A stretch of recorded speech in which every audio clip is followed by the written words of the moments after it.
Hello again, folks. Today is, let's check, is Tuesday for us, the 13th day after the holiday. Section 3.5 is the one thing we're covering today. And then later in the week, section 3.4 and 3.7, as you see. Okay. The packet that I have for today is the same as the heading here you see behind me. Let's see. This is what it would look like. Should have a printout that looks like this. I put some other things behind it. Let me get rid of that. Okay. Transformations. Space basically to maybe sketch what it would look like if you did just a shifting, a reflecting, or a stretching. Okay.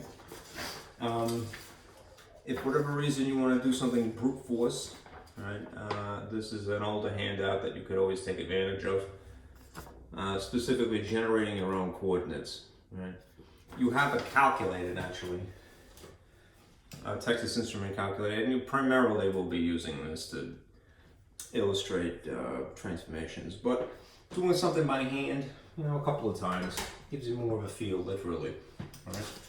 So do have that handout, and let me put this aside for a moment.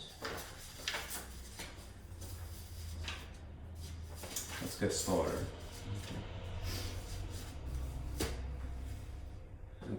Okay.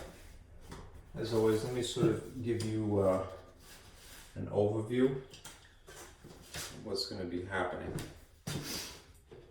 Okay. There are basically, I need the space, so I'm just going to erase this. Types of transformations.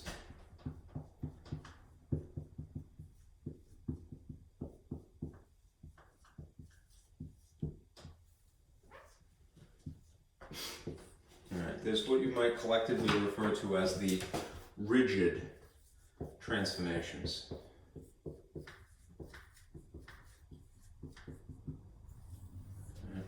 And then the non-rigid.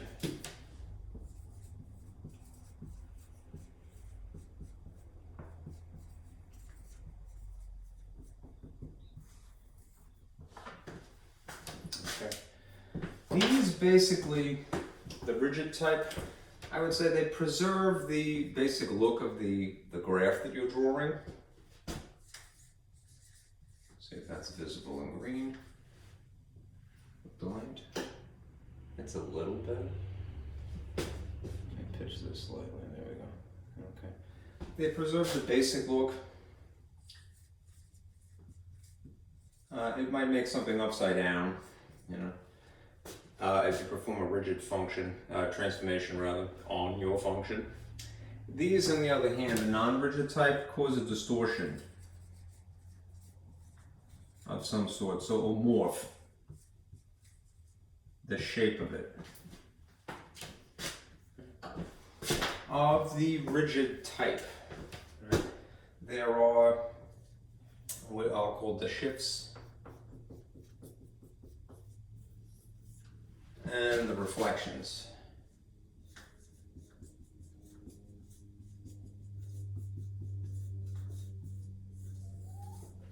Okay. You could have, in the case of shifting, a vertical shift,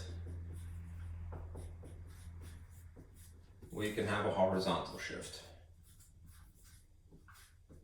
There's an I in there.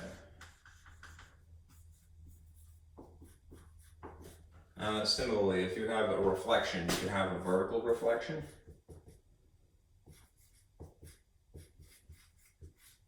And you can have a horizontal reflection.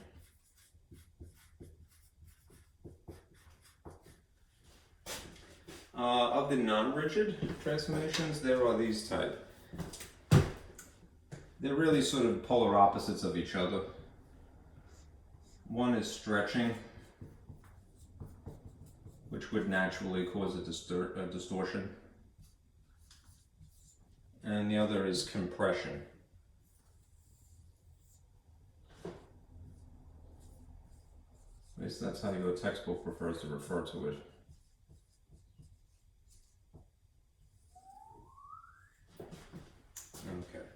And just like in the case of shifting and reflecting, there's a vertical type and a horizontal type.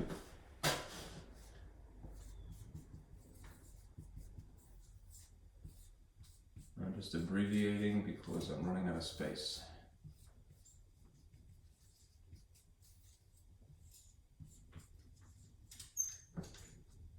Okay, so that's a good overview of things that you could do basically to functions.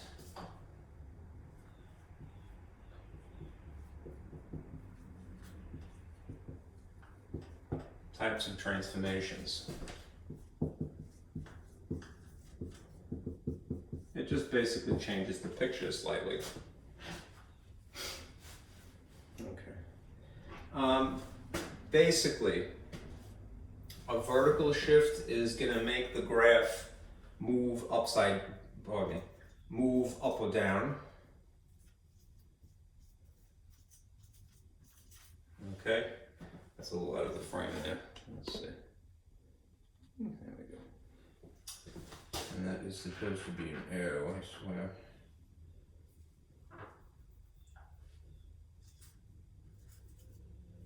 Down would be spelled with a W, not an M. Come on, work with me here. Up or down. If you perform a horizontal shift, and these are the two easier type, it moves left or right. I'm kind of purposely writing the word left.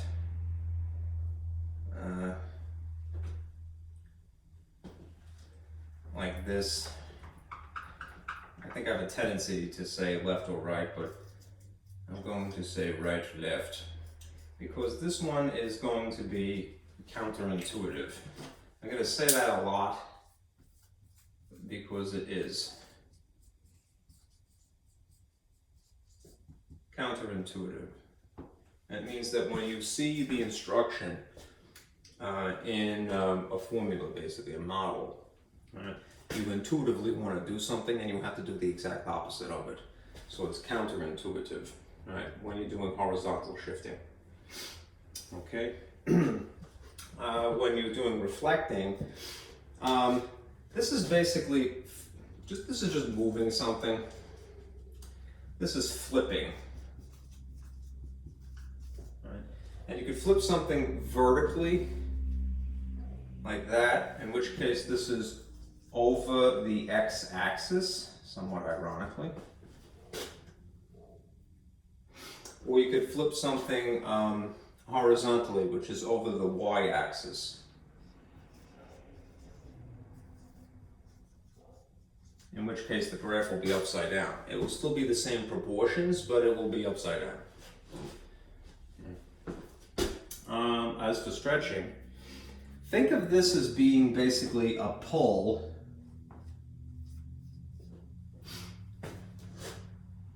up, you know, and compressing as being more like either a pressing,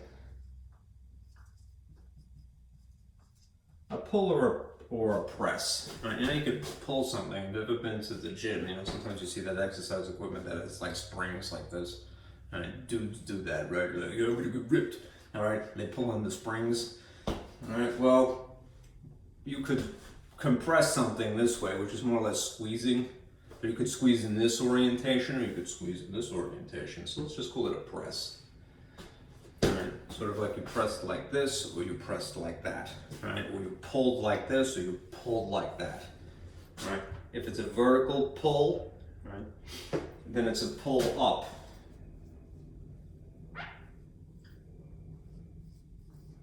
Okay. Which usually makes things, just squeeze this in here, things look narrower. All right, or you might say, you know,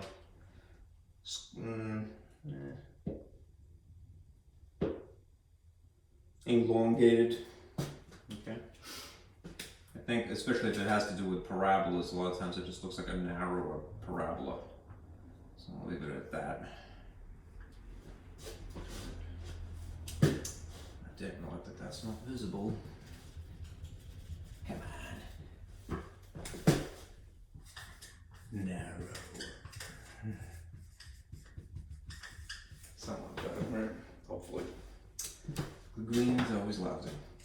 if you have a horizontal stretch, right, think of that as a pull sideways.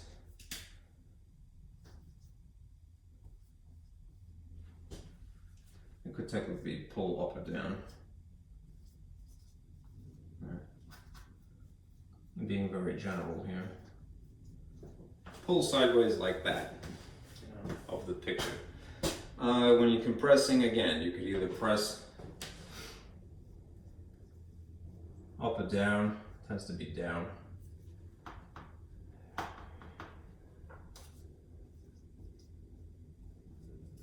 In theory, you could press up, if it happens to be upside down to begin with. But it's less likely. Right. Usually this is the orientation, usually that's the orientation. And then pressing sideways.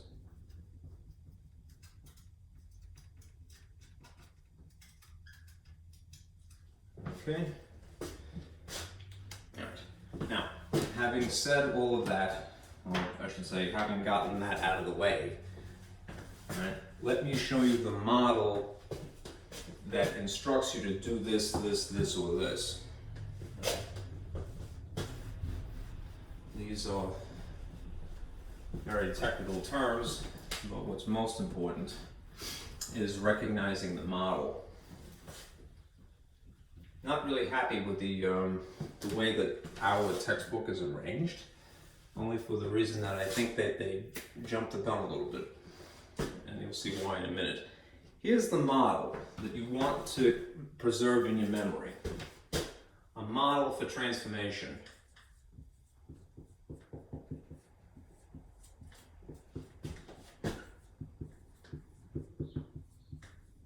And this will be revisited throughout the semester, so even if you feel a little sketchy about it, all right, don't feel bad, all right? It takes a little time. I again feel, not to corrupt your opinion, that if I were to write a textbook, I would not start with this. I would start with something that's kind of familiar, which is quadratic equations, and then quadratic functions is almost the same thing. Because one of the two forms of a quadratic equation, the vertex form specifically, it's also called the standard form, looks like this model. So if that would have been the case, I feel that, and you introduce, people don't have a problem with graphic, all right, usually by the time that they're in pre-calc, right? And if you are a little shaky, don't worry either. But the model for standard vertex form of a quadratic function looks very much like this, right, which you're about to see. I'm going to very purposely put it in specific colors. So bear with me, I unfortunately have to do it this way.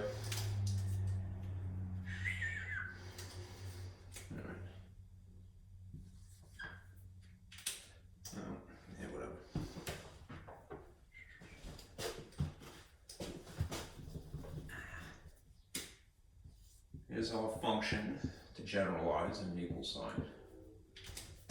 And then I'll make this something else, just a contrast. And usually you shouldn't put blue, pardon me, you shouldn't put green and red adjacent. Just that I have no choice sometimes because I have limited colors.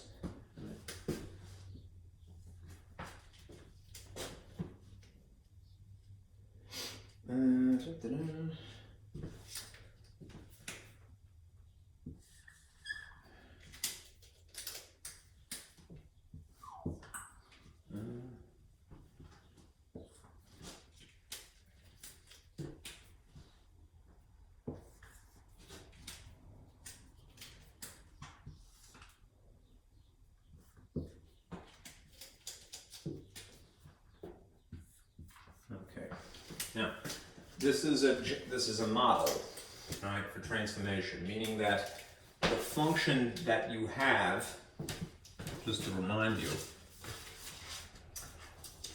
could, in theory, at least at this point in the conversation, be any one of these types. Right? You could start with something linear, more or less, something quadratic, more or less, something that is cubic, and so forth, or even reciprocal. All right, so you would have to tweak this ever so slightly, but not too drastically.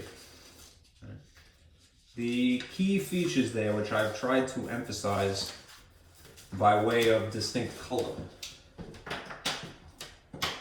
All right. Think of these things as having the things that are actually interesting, the blue things, the red things, all right, the green things. All right. They're the job of this stuff. All right. So when you see in whatever function is given to you, these extra features, know that that's what they're implying.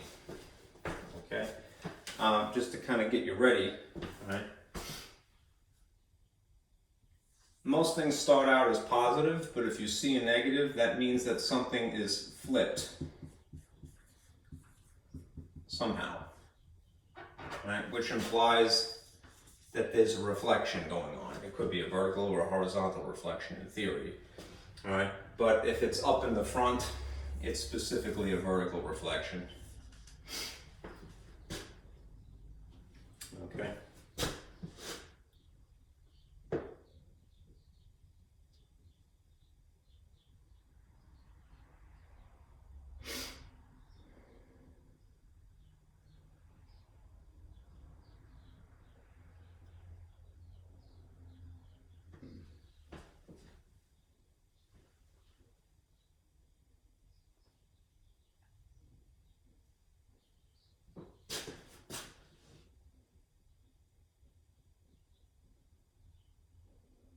Okay.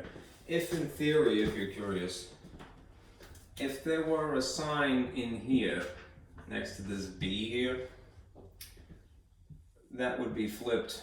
That would imply a horizontal reflection of some sort.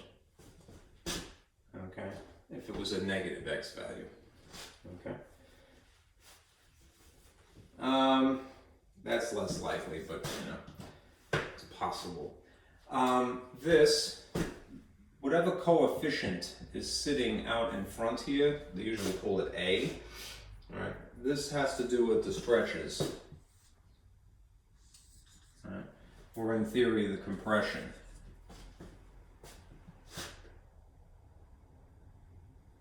Okay. Let's see.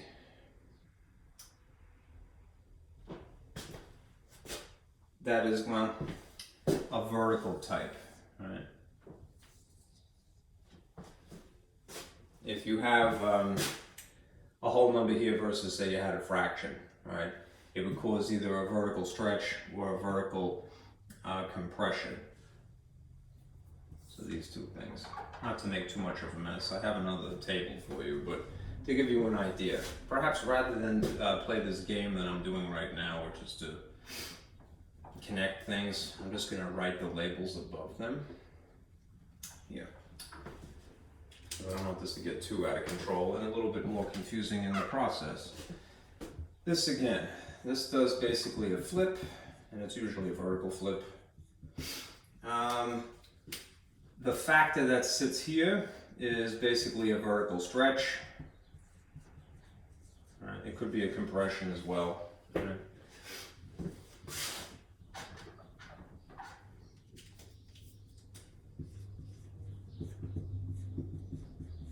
Flipping is reflecting, of course.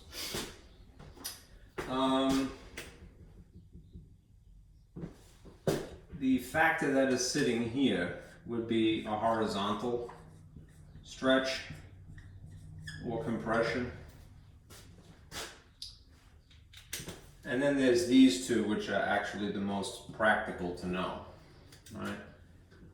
This is a horizontal shift,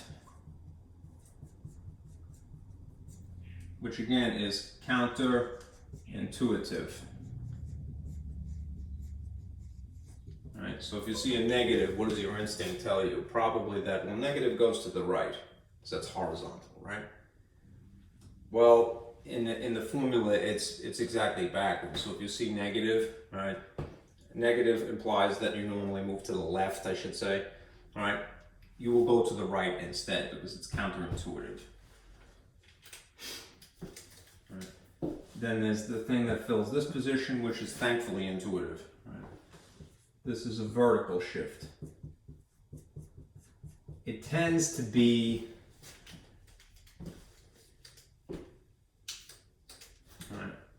this and this that you mess around with, right? If again, the textbook had started with the subject of graphing quadratic functions, right, rather than just jump into functions in general, which I can see the logic in that, but it's not really warm and fuzzy, right? The numbers that are sitting in these two positions are normally a vertex, or you might call it an inflection point. It's not the most important point, right, in all of graphing, but it's kind of the one that would make it easy if you were doing it by hand, because you go, oh, okay, that's more or less the middle of something, all right? And then I could see how the thing changes in relation to that. One thing I want to point out again on this sheet from last time. Every single one of these graphs, right, goes through the, well, let's just verify that. Most of them go through the origin. You can see that this linear identity function goes through the origin. The bottom, the minimum of this square function, otherwise the type of, quadratic would be an amped up version of this, touches the origin, all right? Square root would be at the origin. The only one that violates that is reciprocal, because there's an asymptote there, this way and this way. But everything goes through the origin, right? Well, the exponential ones, which we're gonna get to, don't either. But if you obscure these, right, pay attention to absolute value, cubic, cube root, linear, quadratic, and square, they all go through 0, 0. And then there's a second point that's usually important. It's not labeled here, right, but it's 1, 1, right? 1, 1, negative 1, 1, 1, 1. Even in the reciprocals, there should, I believe that is 1, 1 there, and negative 1, negative 1. 1, 1, negative 1, negative 1, 1, 1, and so forth, right? So if you have that idea that those 2 points are more or less normal, or maybe 3, right, you could manipulate the picture with a little bit more comfort.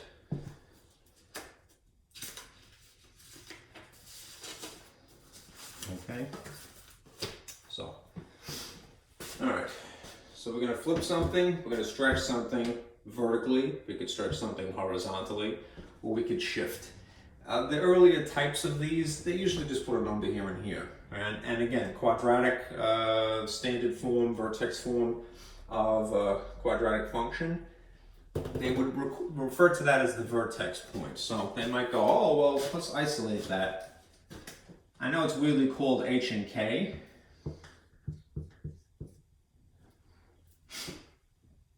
But that's what it is, all right? That's the vertex, all right? The vertex as in the bottom of the parabola. Or if you want to call it an inflection point, it's a point where there's a change from, say, in this case, decreasing to increasing, all right? Even if you had the sort of staying alive, cubic, right? It's an inflection point, right? At that point, things change somehow.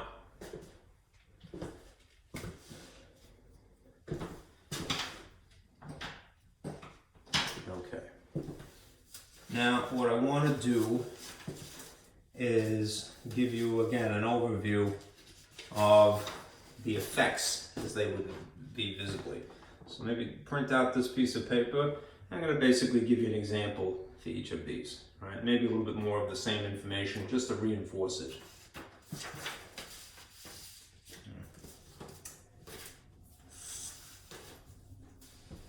Let me get a sip of water, it's getting all dry.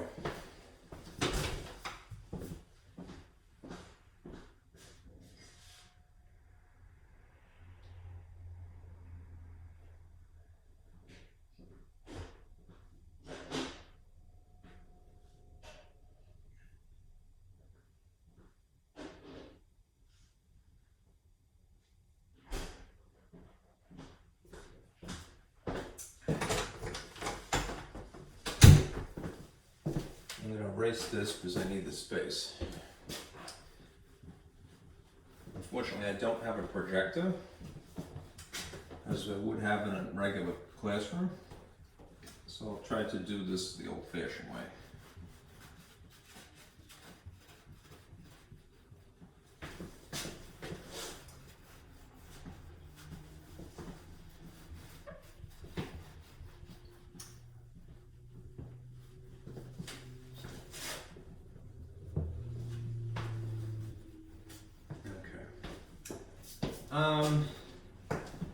Yeah, I'm gonna finagle a bunch of stuff here. I'll take out my ruler. Everybody should have a sheetrock ruler, right? This was my father's, I believe. It certainly would be something he would have bought. Alright. So, first of all, to be organized, we'll be talking about shifting, transformations, and let's see if I can get the whole thing. Not be too big.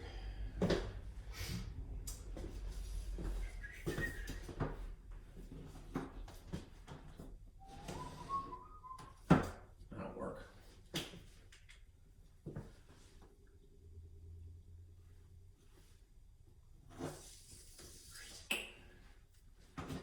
And reflecting.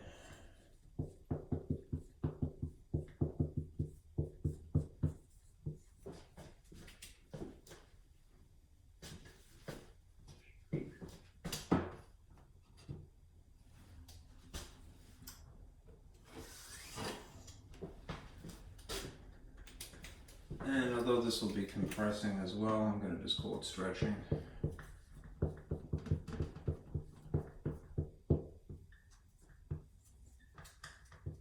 Just to squeak it in there.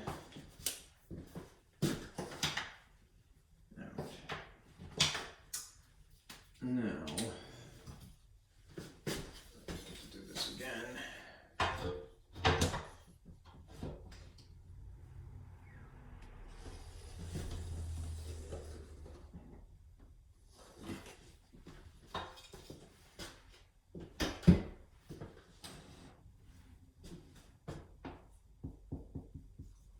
Vertical, horizontal. I'm going to try to confine myself to this much space.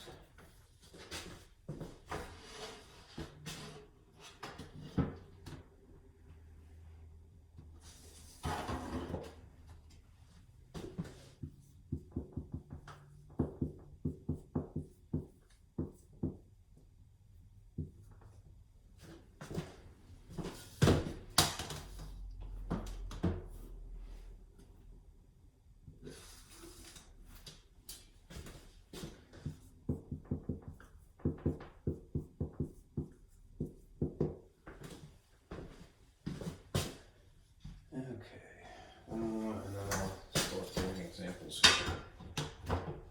Let's see.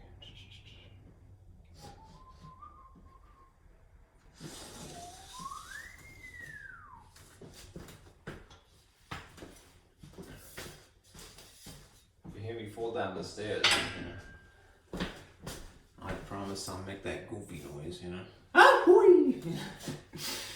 Yeah, hooey! It'd still be funny, right? Okay. Now, I hate this, but I'm gonna do it anyway just because it may come up, right? You might see a very general way of referring to the change. So for example, right, you might see something that looks like this. They'll just generalize a function, just not to say that it's quadratic or linear or whatever. They'll use italicized f and then parentheses and an x. And then they'll put in the one alteration, which I'll just try to make it as distinct as I possibly can. They'll put plus k, you know, that letter hanging on the end. Okay? Remember the model. And similarly, they'll have a function to be very general. And then the one alteration will be that they'll throw in an extra feature here. So I'll put that minus h. And remember, this is counterintuitive.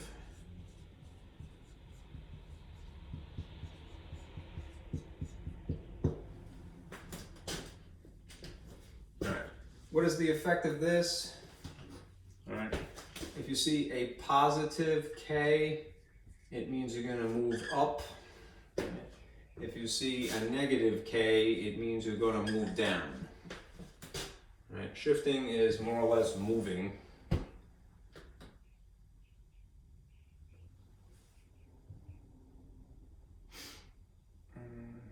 Think of that. I'll put it in a different color, make it more obvious. Shifting, i.e. moving. Moving. Okay. Now here's an example finally.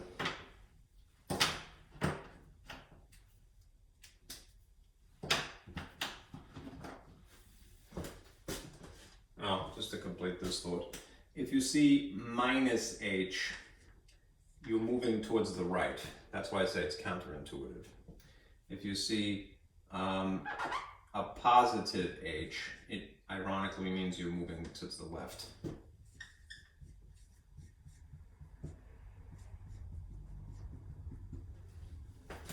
Okay.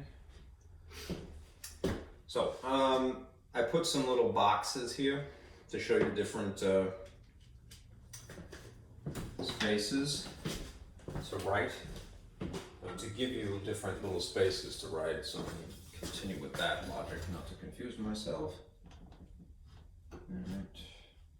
They're a little out of proportion here. You'll see that I drew it like this on the handout. There's a reason for that, I swear.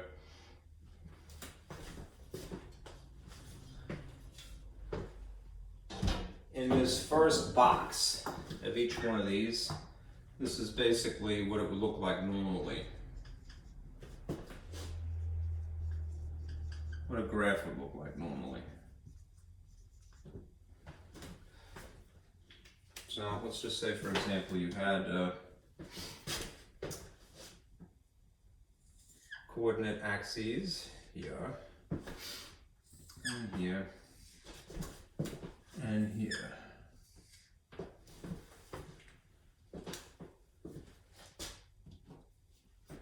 And then in the next ones here, you'll see a transformation of some sort. And another one here.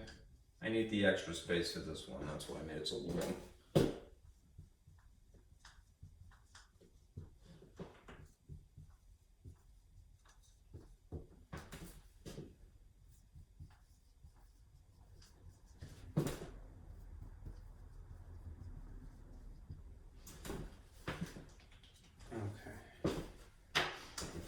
Let's start for this example, the shifting example. Something that's just an absolute value. So you'll see something that's the V shape.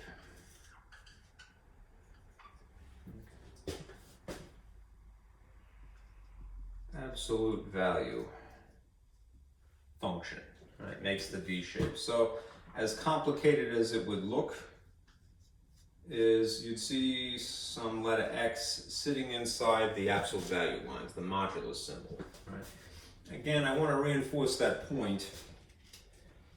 There are several points that, if you were trying to get comfortable with this, I would take into consideration. The origin is 0, 0, right?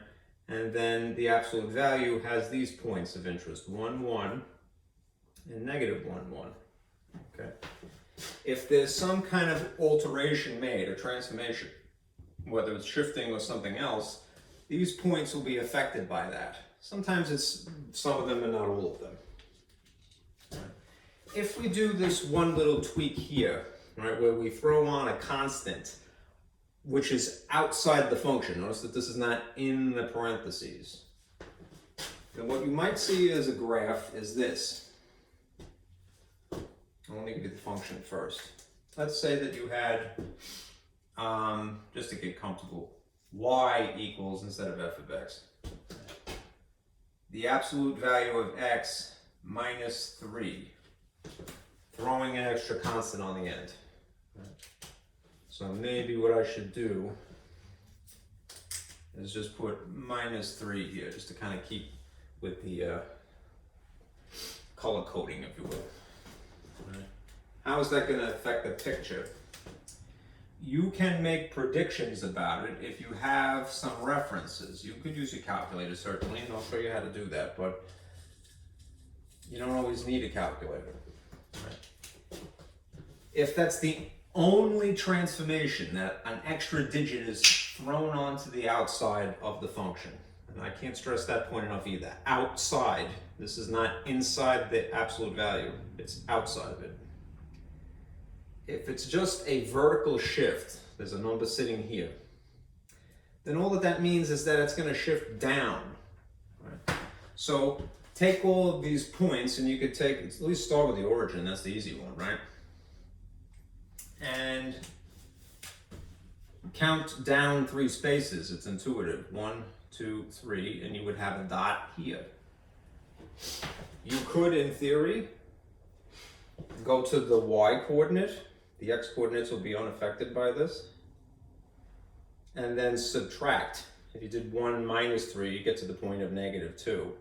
So from 1, 1, which is where it would be here, 0, 1, 2. That's from 1 is 1, 2, 3 spaces. All right, and over here is negative 1. So again, if you're starting here, up, down 3, 1, 2, 3, you'd have a dot like this.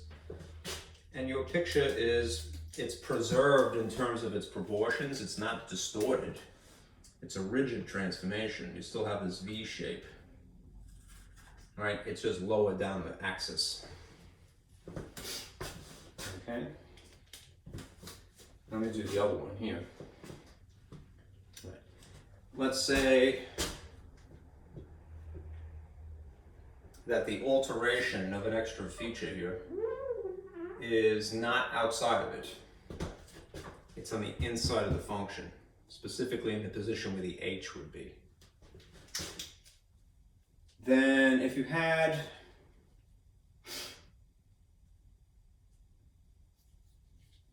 an absolute value again of, let's see, y equals the absolute value of x minus 1. Now it is inside the absolute value lines. Right? Without tinkering with it, you could get an idea of what the picture ought to look like as long as you understand what it's simulating. Right? A number sitting here inside adjacent, it's a different term, it's a constant, not a coefficient, of x, means that you're either going to move to the right, depending upon the signs, or to the left.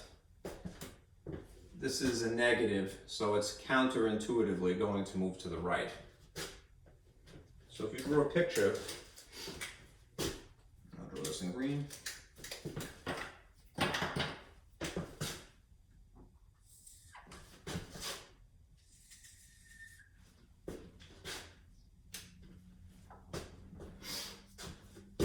And you know that your points are normally here, right, at 0, 0, 1, 1, and negative 1, 1.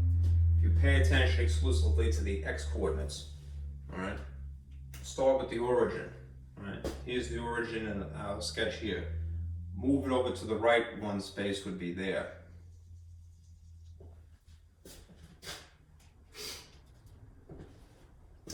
If you went 1, this is the point of x1, right, in our graph. If you went over to the right 1, it would be over to 2, right, would be there. Negative 1 plus 1, it's counterintuitive, will be 0. So you'd be sitting on the origin like this. And then you would have a graph that looks like so. Still V-shaped, because it's a rigid transformation, but it would be scooted over slightly.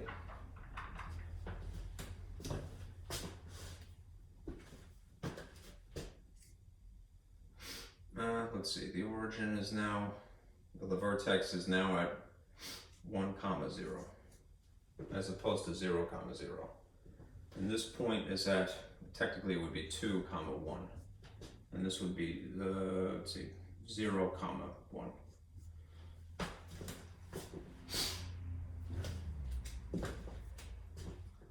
The most important thing here is that you must notice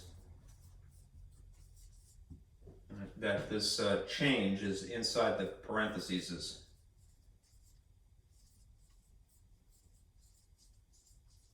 Right? That means that it is, if it's in the parentheses, it's in the function. Okay, versus this is outside the function. All right. Now, if you were going to go through the same exact task with your calculator, this is pretty easy. All right. Let's say that you were going to graph something. Turn it on first. I'm going to delete this out. Okay. Make sure that, again, when you're graphing, that none of these are highlighted, the plots. And if you need to, you could take the batteries out of it and kill the memory. Or more elegantly, you could hit second. Let me get out of this. Quit. If you hit second and then mem, which is over here, the plus, you could clear all lists, or clear all entries, and it would accomplish the same thing. Okay, you may have to do this twice.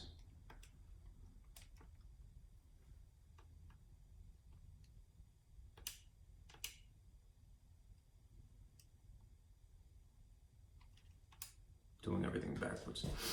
Okay. Let me see if you have to change anything else. Maybe instead.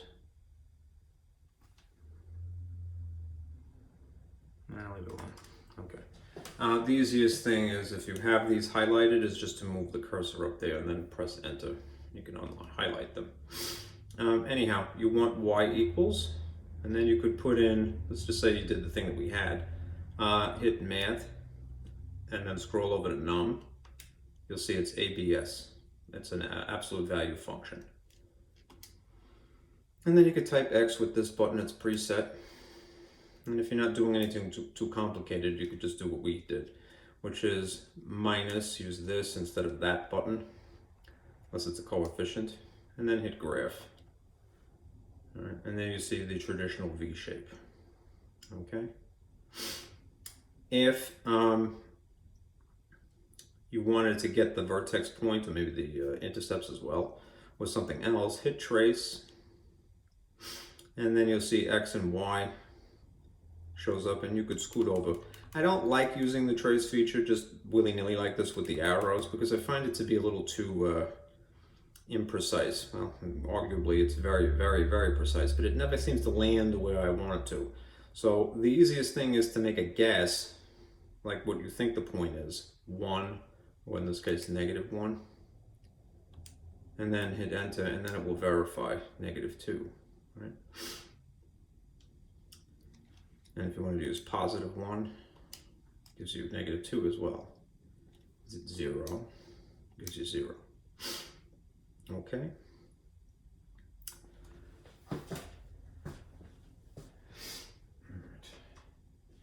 The only thing I can tell you is, if for whatever reason, once you've graphed something, you get a distorted picture or it gives you an error message at some point, just means that the dimensions of the screen have to be adjusted. So for example, if you wanted to brute force change the dimensions of the screen, you can hit window. Think of that as the manual transmission, like on a car.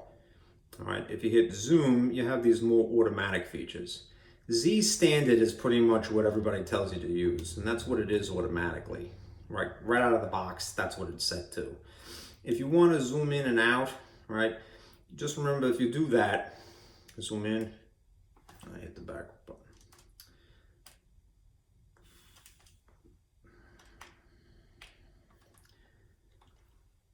If you, Jesus, it's my sticky fingers here. Zoom in. Once you press enter, it doesn't do anything. You have to hit it a second time, and then it goes, oh, that's what you wanted. and then it zooms in on what's the interesting part of the graph. Okay. All right. Basically, if when you take a chemistry class, they make you buy goggles and they make you buy a lab coat and a striker probably and whatever else. Those are the tools of the trade. In a math class, this is the tools of the trade. All right. This is the tool. All right. So especially in pre-calc or higher, when you're in a lower level class, you have to learn how to do things, sort of memorize a lot more. But for this stuff, we take it for granted that you have some familiarity with graphing already. So this is your tool for experimenting with the graphs, right? You still need the structure to go, what does putting a number here do? What does putting a number here do? But don't be afraid at this point to utilize your calculator, right? That's why they made you buy it. Okay? Now, I'm going to try to speed this up a little bit. Okay. When you're doing a vertical reflection, right, you'll have a function again, right? But the key change here will be that there's a sign probably out in the front of it. Notice it's outside, right? The vertical changes are outside the function. And you'll see that consistently. Okay, so you have a negative on the outside of the function. All right, what does that mean? It means all y's are now negative. All right. Barring some other little, the opposite sign. Some other little conflict. Now opposite. Okay?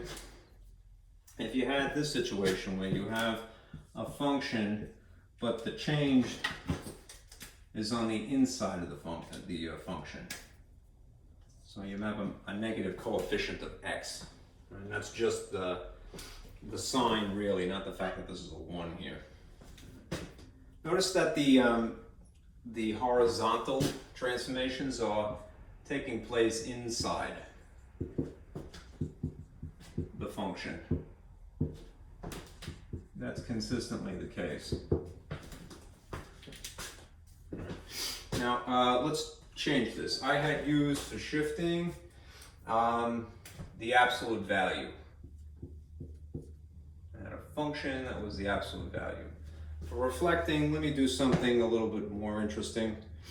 Let's see. Cube root? I think I went with cube root. Yeah. All right, let's say that you employed the cube root of x. All right. Here's how the cube root of x would look. You have a reference to this.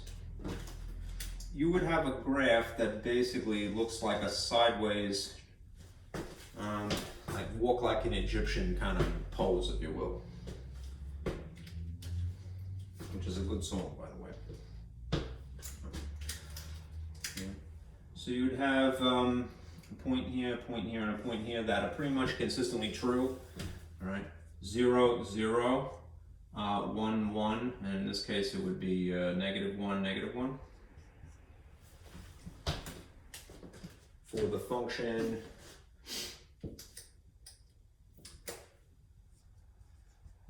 cube root. If we're going to make that one slight alteration to it, I'll call this just y, and then make it a negative on the outside of the cube root of x. How's that going to affect the picture? Well, basically all of the y values will now be the opposite of what they was. So if it was a +1 here, all right, for the y value, it's going to be a -1 instead, and vice versa. All right, this will go down here, and this will go up here. So you'll see this as a picture.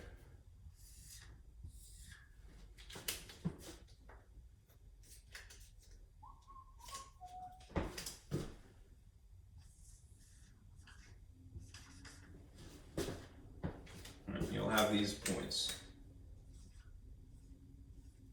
Still 0, 0 because there's no opposite of 0. Right? But this will be a -y, and this will end up being a +y. So a -x. right? But there's that shift, right? It's a reflection, right? It's a vertical reflection, right? Which means that it shifted in this orientation, right? I know that when you think x-axis, that you think naturally horizontally, right? But the graph in respect of that horizontal axis, right, reflects like this in this orientation, as if this was the hinge, if you will, all right, or the pivot upon which it shifts. Okay.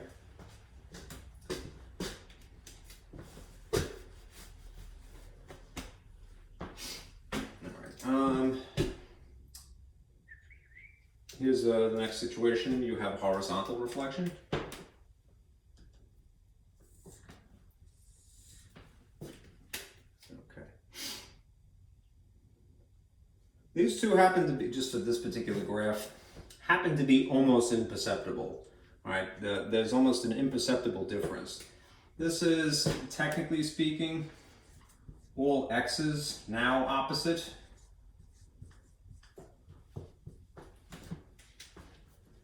So if you made this 1 the opposite of positive 1, it's going to end up here, which just coincidentally happens to be that anyhow. Just, it's purely a coincidence. So you're going to see this as a graph.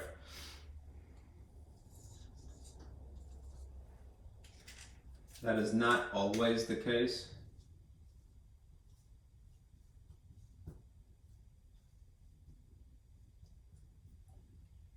It's really different points that are being affected.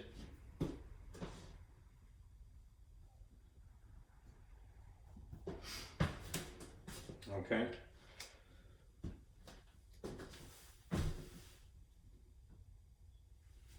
All right. Again, notice the alteration is in parentheses. That means that it's in the function that changed. Okay. These two are a little bit more complicated because there's a lot more detail. All right. In this case, all right, the vertical stretch or compression, right, and that's why I put it like that. Whether it compresses, whether it pulls or it presses, right, is dependent upon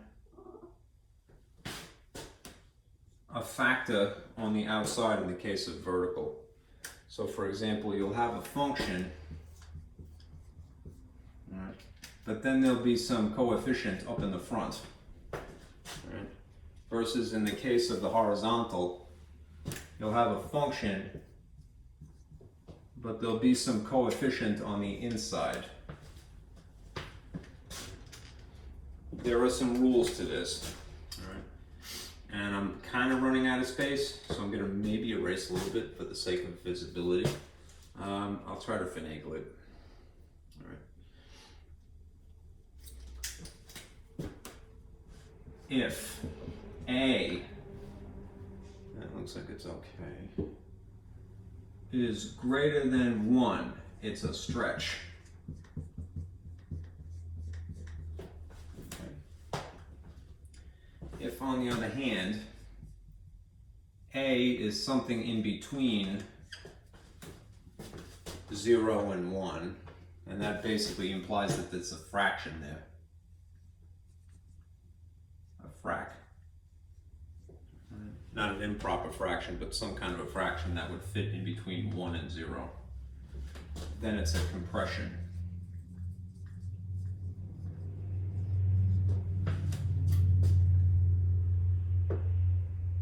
If it happens to simultaneously be negative, there was a negative in here, then there would be simultaneously a reflection, right? But if you're just talking purely about pulling something or pressing it, just look at the number that's sitting there. A. It's either less than, it's either in between 0 and 1, meaning it's a fraction of some sort, or it's greater than 1. Could be like, 3 halves technically is an input, but it's 1.5. That's a stretch. And this is a compression.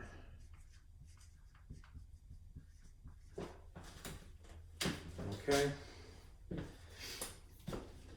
If you have a situation where you have, again, the factor that is affecting a variable is it's affecting the input variable, the x. There's these conditions.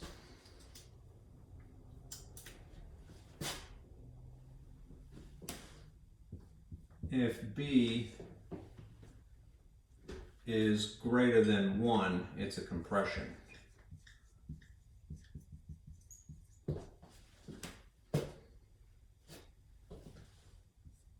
If b is in between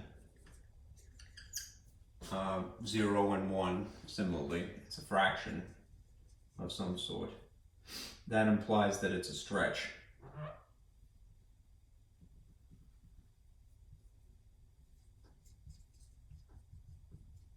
That's exactly the opposite.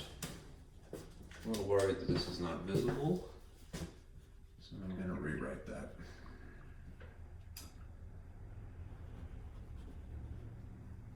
Reluctantly in blue.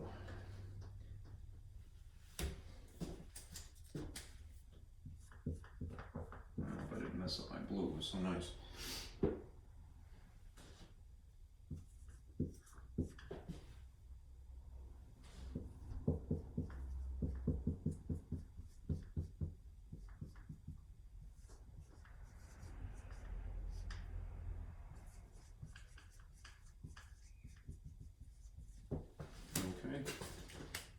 I think that's visible, right? Okay. So if the factor is greater than 1, stretch, in the case of vertical stretches, and you have to look for the thing outside. If your factor is greater than 1 in the case of a horizontal stretch, and you're looking for the factor on the inside, right? It's a compression, right? Then there's a situation where it's a fraction. A is a fraction of some sort. B is a fraction of some sort. If it's a fraction, it'll compress. If it's a fraction, it will stretch horizontally, vertically, respectively. Okay, now as to the picture, let me use this as an example. Good old parabola. All right.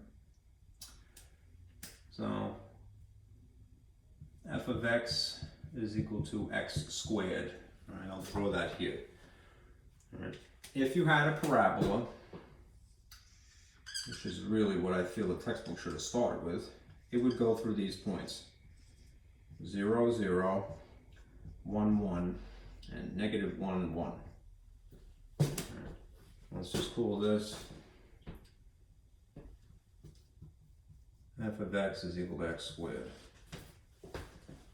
Right. If you do the vertical stretch or compression transformation effect on this, how would that look? Well, there's two potential graphs, so I'm going to draw two graphs here sort of superimposed.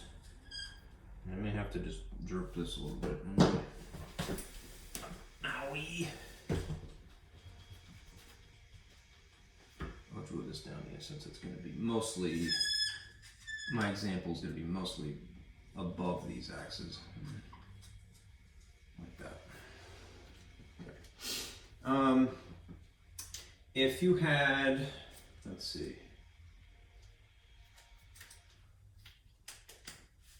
the function, we'll call it y because it's just easy to think about. Y equals 2, right? X squared, right? Notice that although it has a coefficient of 2, that 2 is not in the x. It's not being affected by the exponent that is 2 here. Okay? So it's still going to be that shape, but it's going to be pulled, right, according to this rule here. If that coefficient, this 2 here, is greater than 1, and it certainly is if it's 2, you could expect a pull. There'll be a distortion of the picture. Right? What does that mean? Well, in terms of the y values, right, Normally we're at 0, 0, 1, 1 and negative 1, 1. Right? The y values will be multiplied by 2. All right, so here's 1. You'll have a dot a little bit higher up. You'll have a dot a little bit higher up, and I'll put this in blue. And your graph will be a little bit more narrow looking. So you'll have that. Just because I don't want this to be out of the frame, I'm going to dip that a little bit. I'll put those adrift. All right. On the same graph, I'm going to superimpose it. I know it's sloppy. Let me say that I did this. Y equals, and I'll put, instead of a whole number 2, I'll put a fraction of 1/2. And I'll put this in, I hate to use it, but I have to, red, right, 1/2, right? It's still this situation.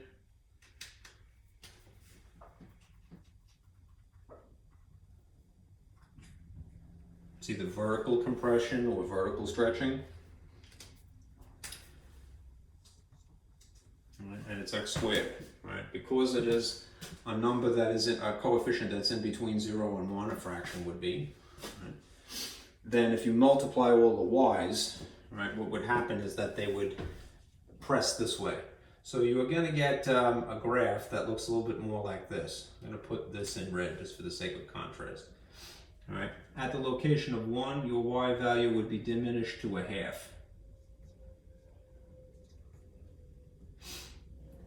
Versus in this case, the y value is multiplied by 2 as opposed to multiplied by 1/2.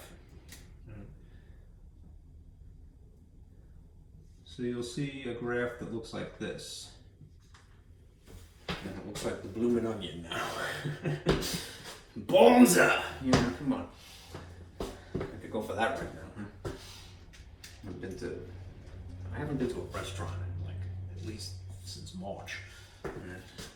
Damn you, Corona! Alright. See, little alterations like that change the picture ever so slightly. And again, you probably wouldn't do this by hand, but I think if you attempt to draw it, it will reinforce the memory. You know, the experience. Let's do this one, and then I'll erase this. Let's see. Here's a graph. These sometimes are indistinguishable. It's unfortunate because they are very slightly different. The effects are similar. And I'll do 2 things here. If you had the same function, y is equal to x squared, but the alteration was on the inside. Let's say that you did a number, a whole number. That's something greater than 1. So I'll use 2, but I'll put the 2 on the inside of the parentheses here.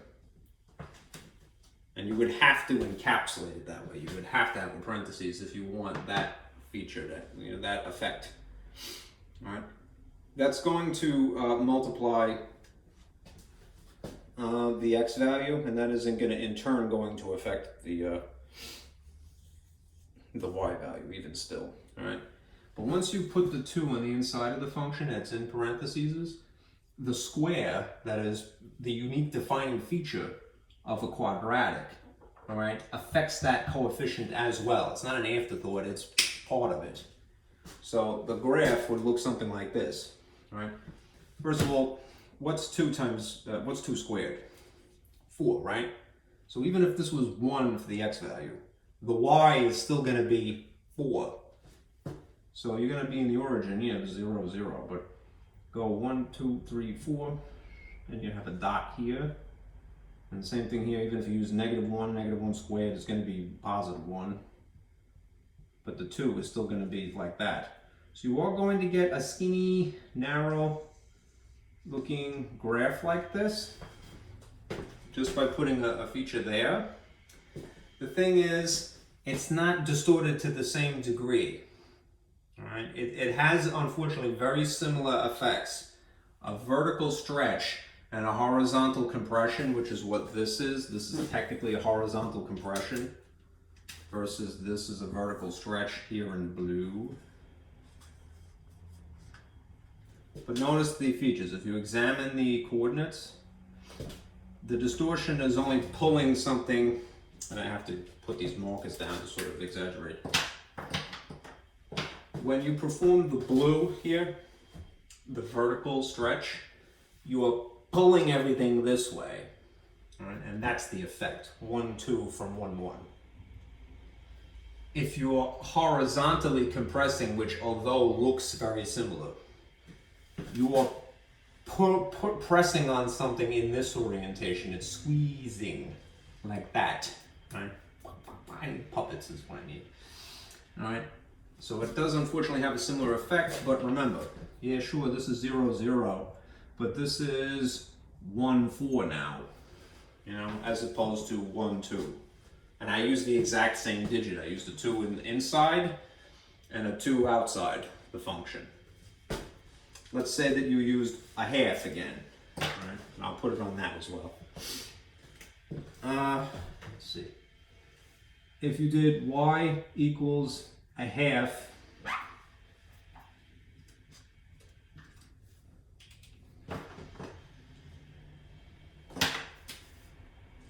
on the inside, parentheses, then that exponent of 2 is indeed going to affect the fraction coefficient, which means that it's not going to be 4, it's going to be 1/4, right? 1/4, right? The effect on the y is that you're going to get something even more squashed. So, yeah, I'll do this in blue just for the sake of contrast. All right, if normally we're at 1, 1, right, what you'll see for a point here, it's going to be so hard to draw it, right? You'll have a point there, and it would be 1, 1/4.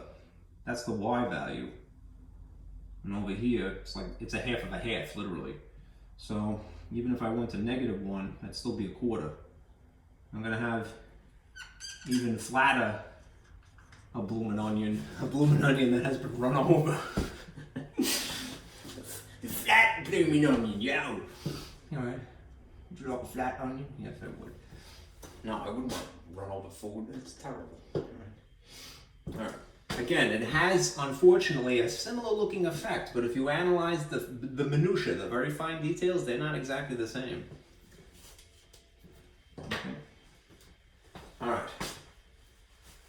Those are basically the 1, 2, 3, 4, 5, 6, 7, 8, technically, transformations that could occur independently of one another. Occasionally what you get, and in that case I would definitely encourage you to use your calculator, all right, you may have a couple of these things, 2 or 3 of them going on at the same time. All right, so let me walk you through that.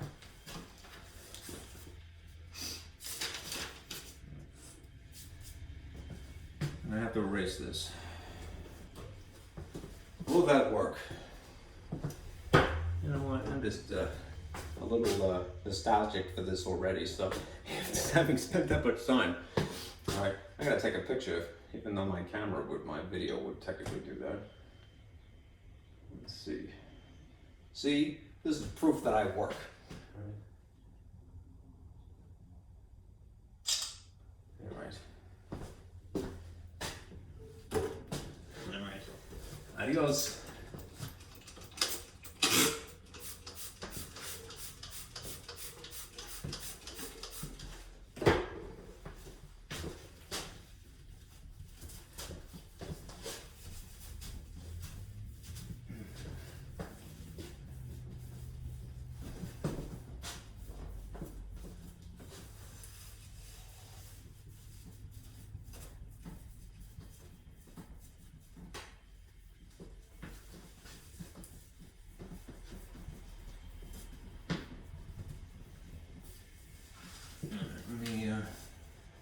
This cool off for a minute because it I don't want to ruin my markers again.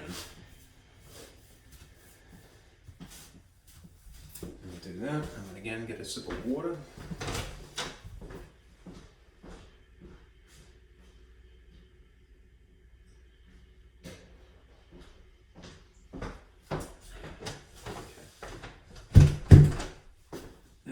We'll continue, it's still wet.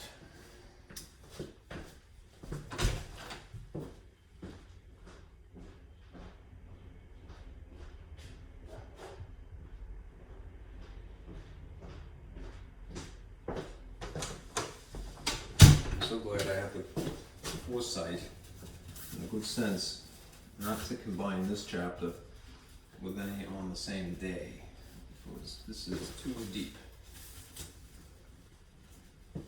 And it deserves the time, right? Especially if it's the first time a person is seeing it. Okay.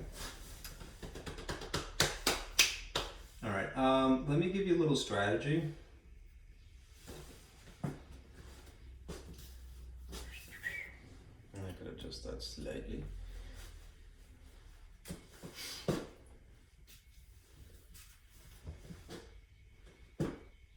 For when you have combos,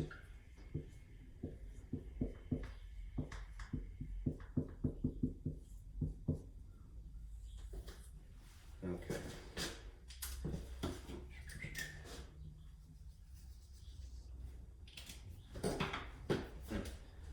A combo of vertical transformations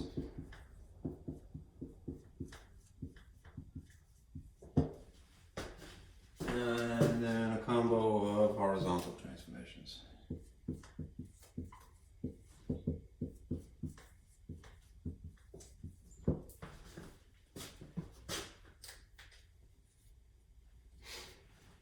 Now, the good news is that horizontal and vertical transformations are independent, so you could do either first.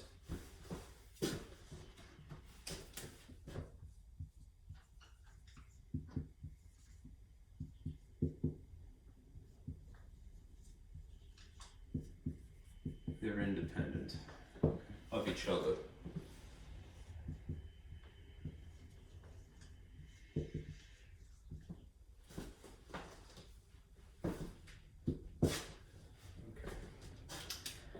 The verticals are probably easier just for the reason that they are outside the function, in which case I would do it in this order.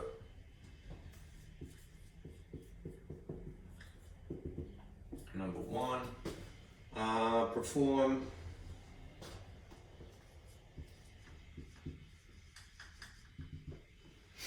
a vertical stretch.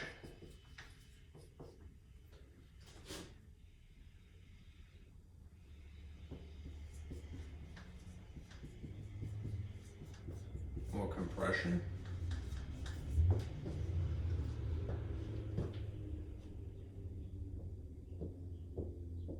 All right, and then do a vertical shift.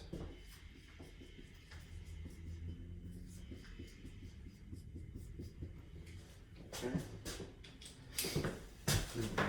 Verify something really quickly.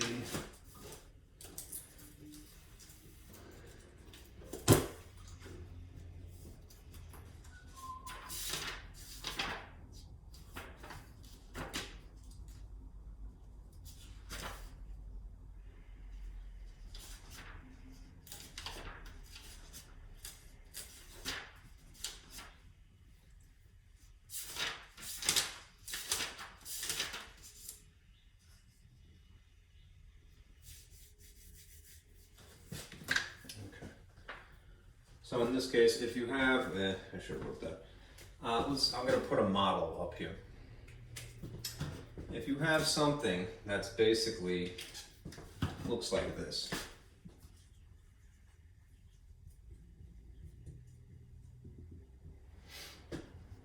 The function, and then it has these two features.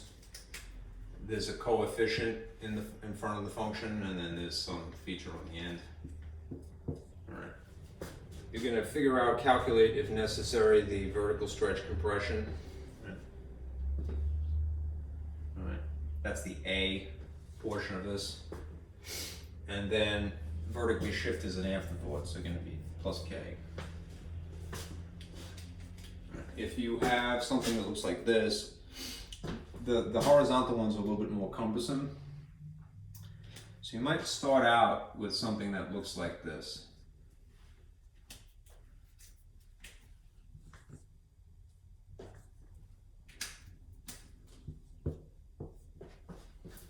And there's two, if it's not too complicated, right? Like if this was 1 here, right? And then in which case you wouldn't even bother worrying about the compressions or the stretches if this is just a 1 for the coefficient. But maybe there's a negative. Here's the order, right? In which you will perform these transformations. Right? Number 1.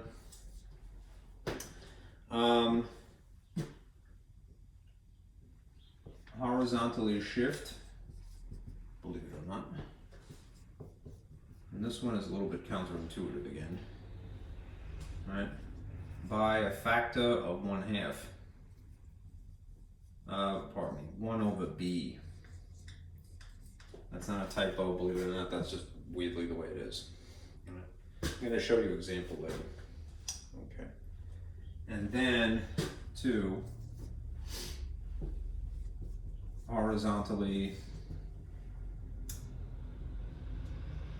oh wait, forgive me, stretch.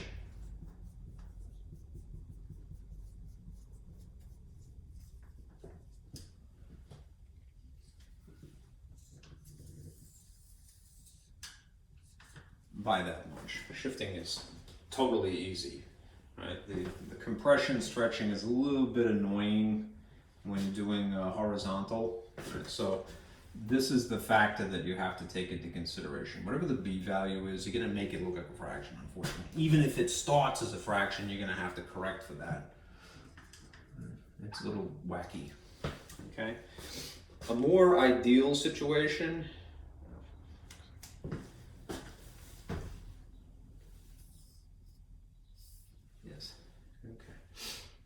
a more ideal situation, I have to fix something really quick, is if you could factor this. So I'm gonna take advantage of the little bit of space that I have over here. More ideal, oftentimes, is to factor. Right. So if you see something like this as I've given it to you,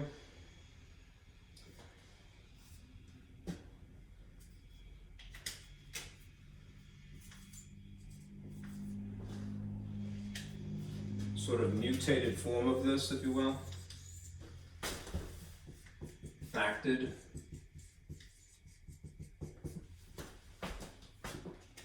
would be like this.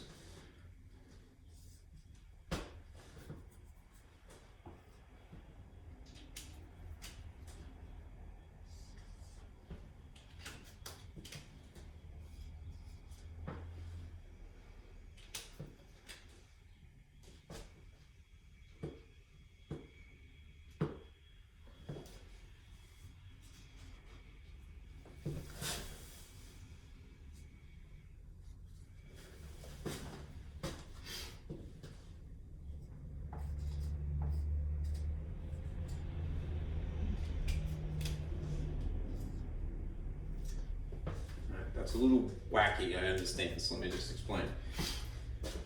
If you have some coefficient that's other than 1, right, it might be in your best interest to put this in factored form instead. You take the function and you purposely break it up into factors. So that will identify what the horizontal compression or stretch factor is. Right, it will isolate it. And the adjustment you would make is that your shift, the x portion of your horizontal shifting, will then end up being a slightly smaller number. All right.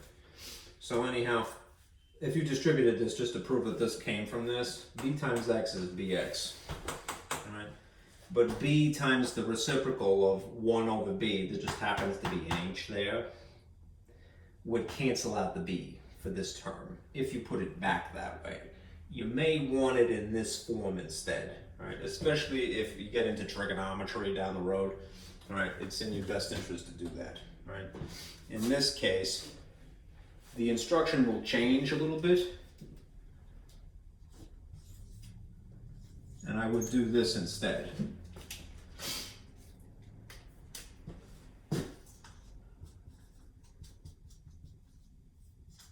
Do it in this order. All right, basically you want to horizontally stretch or compress first. All right, by a factor 1/b.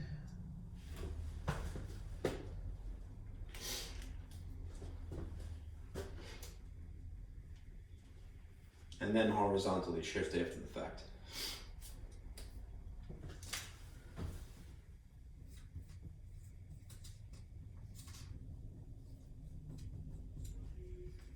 Yes, you could use your calculator, but I still want to walk you through the process. Right? Notice this difference, right?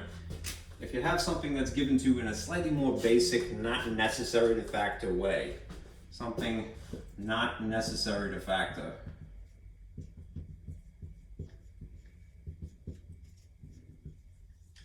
then do things in this order, right? Horizontally shift, then horizontally stretch, compress by this factor, right? If you have something that would probably be in your best interest to factor, in which case it would look like this, you purposely have this b value isolated, and that would affect the other term. Let's see if this is in the frame here. All right, then do it in this order. Horizontally stretch first by that factor, 1 over whatever it is, right? Then horizontally shift. All right. Let's do a couple of these.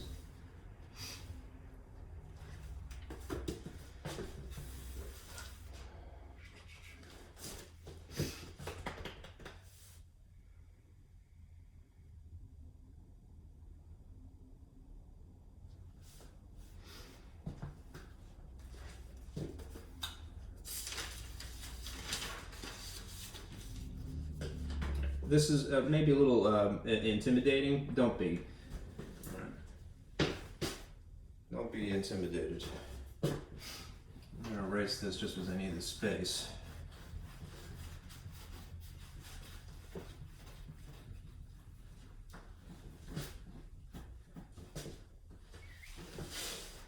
I'll give you some examples here.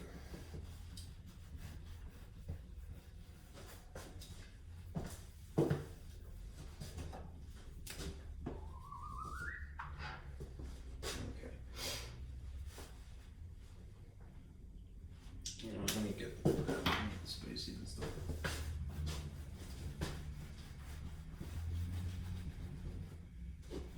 We an hour and a half.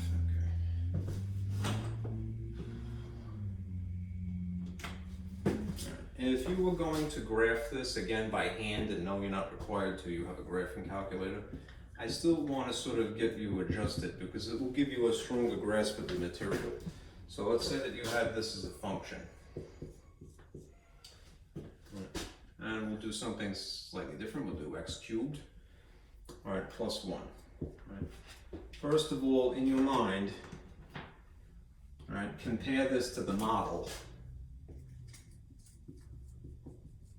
that we've established, right? And the model would look like this.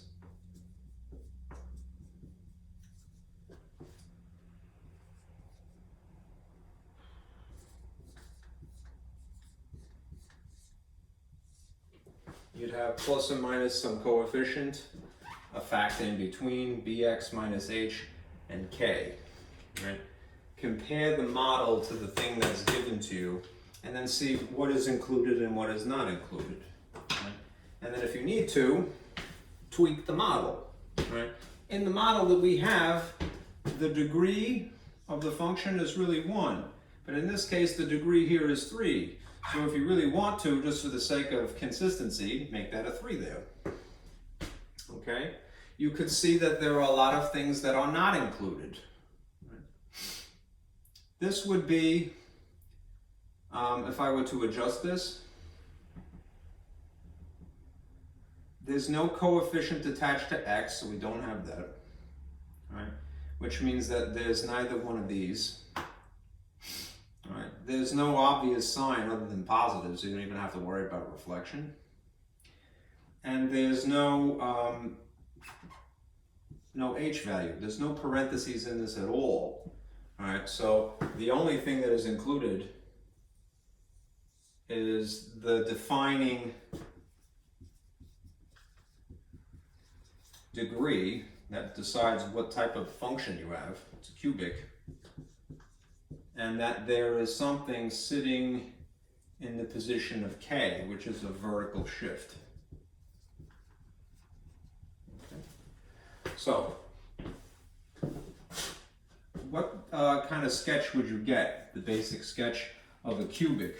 A cubic is the one that looks like this. I hate to say this because it's not nice, but to me it's like, if this is a parabola, and this is a cubic, it's like the parabola had a stroke, you know, on one side of its body, all right?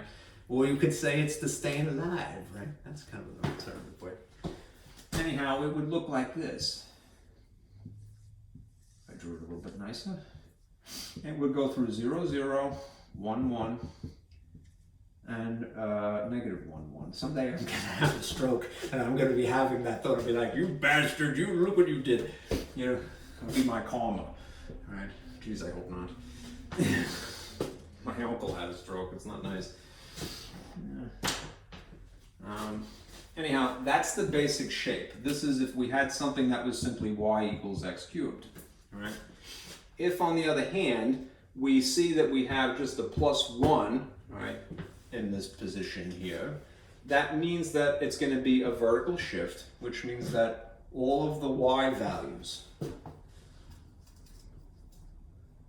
up 1, all right, by that amount, since, all right, that means that the origin,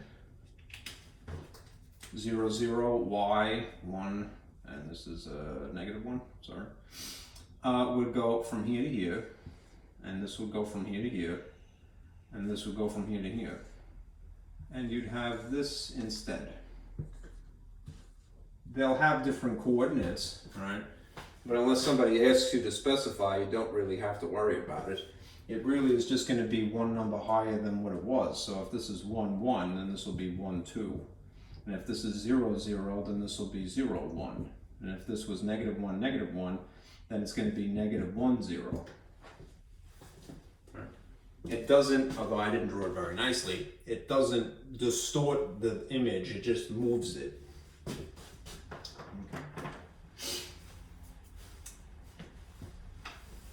Here's a slightly more complicated one.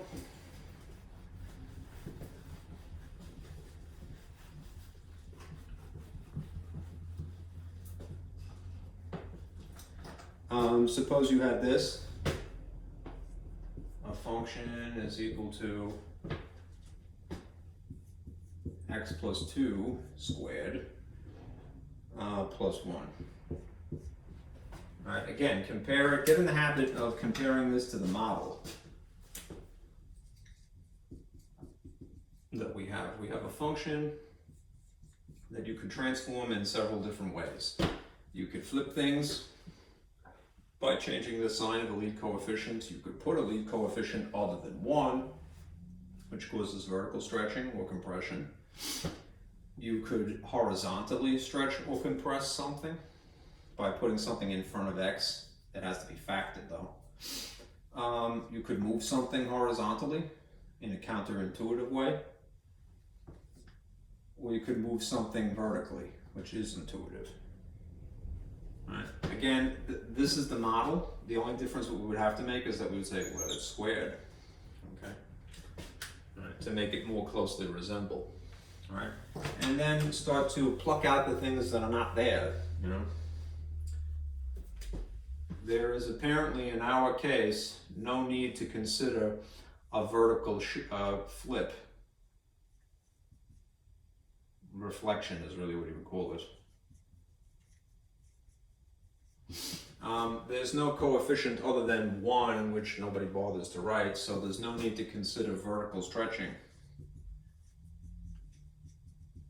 or compression.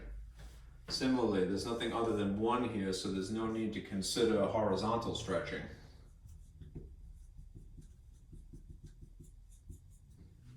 All right, there's just sad lonely x, and then it has a friend over here. All right. There is this feature sitting in the position of h, which is a horizontal shift. And do remember, it's counterintuitive.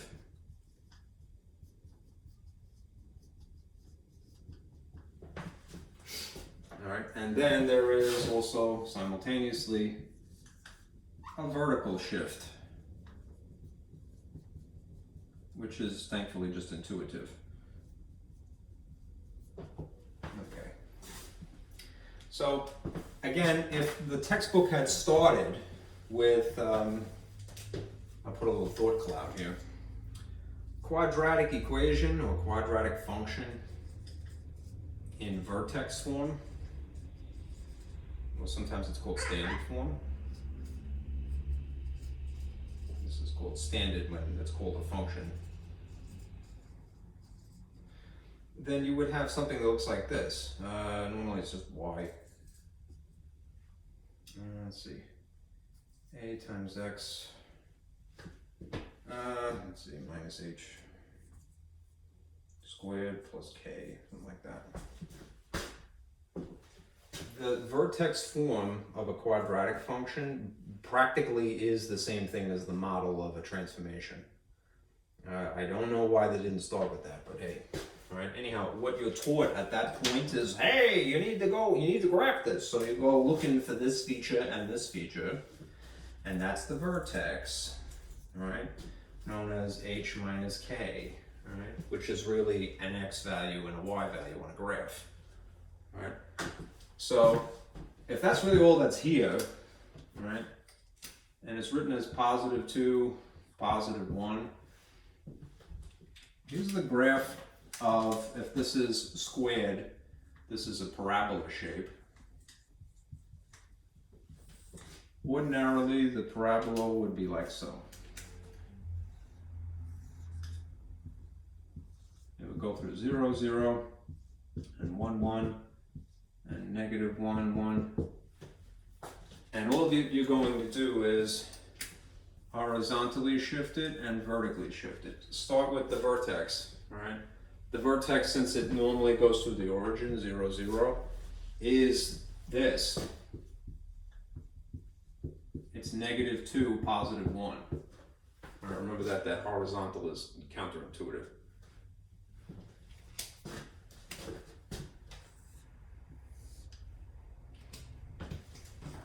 So, negative 2, positive 1 would be there. Okay. Do the x's and the y's independently of one another. All right. If because of this being negative 2, counterintuitively, the origin moves over to here, negative 2, and the effect is that you're moving towards the left, ironically, by 2 spaces, you would do the same thing to the x's here and here. All right, for example, this 1 would be now there, right? And this 1 would now be over an additional 2 steps, which would be negative 3.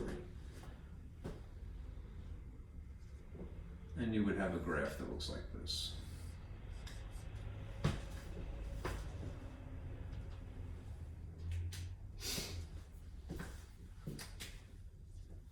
Okay.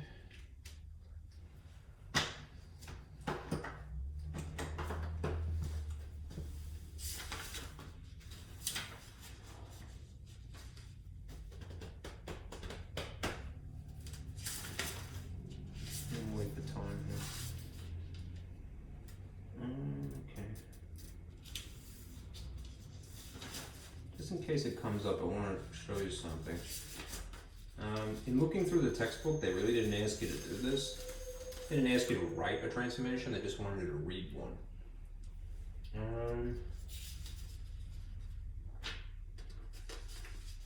So, let me do that. I'm kind of skeptical about it because I don't want to make it worse than it is.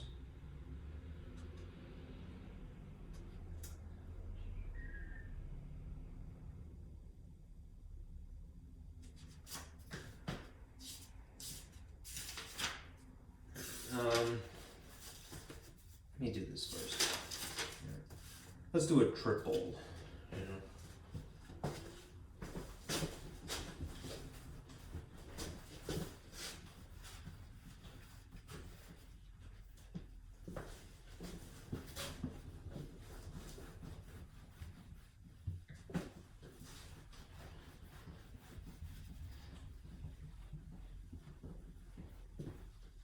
I need my graph paper for this.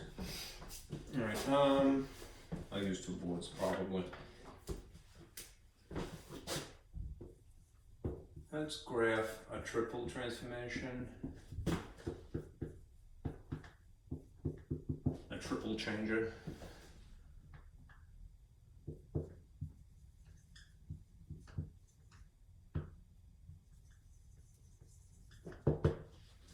If you will.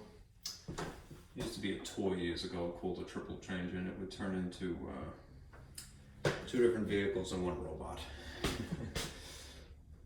This is an example of where you might prefer to have the factored form. So if you're given something that looks basically like this, you will instead deal with it as if it looked like this.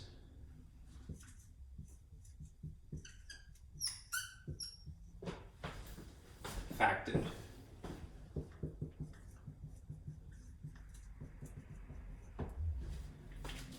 Okay.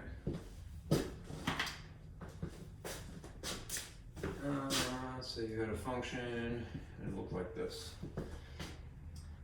This textbook has a tendency to write things in a more formal way. So let's see if you saw something like this.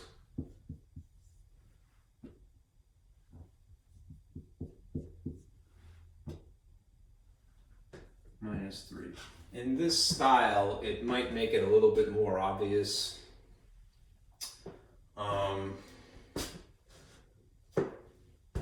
You know, what is included inside and what is not.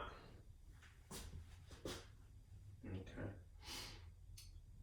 So it's not already factored is what I'm getting at. All right. Notice that this is inside the function, which means that if you had to choose this as being an A or a B, right, it would have to be a B. You know, it can't be an A. If it's an A, it would have to be on the outside of the function. Again, it's kind of an overly formal way of looking at it. So let's take this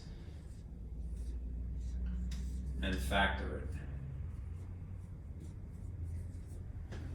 Right. It's a little weird, all right, but in its factored form, it's going to have the B feature.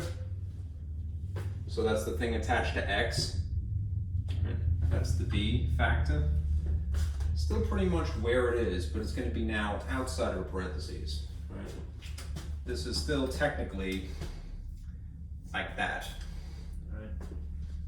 And I'll keep this in red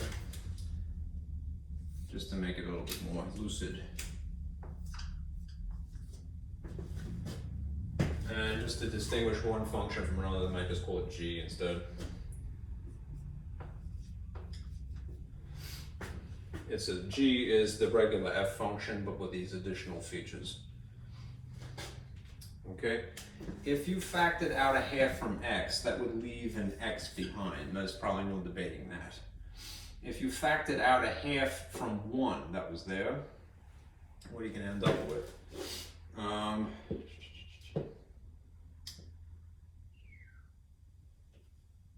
You'd have to figure out what would cause it. First of all, the sign would be positive. What would cause a half distributed to a 1 to remain 1, right? it would have to be its reciprocal. If this is a half here, then the number that has to be here is 2. Right? Think about it backwards for a moment. 1/2 times x is 1/2 x. 1/2 times 2 is the 1 that is really there. So this is an appropriately factored incarnation of this. So now you have a b value that is a horizontal stretch or compression. Factor, that's a little faint. All right, and then you have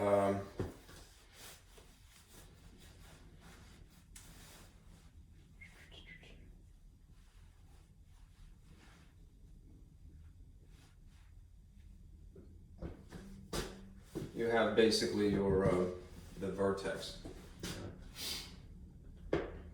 Let's see.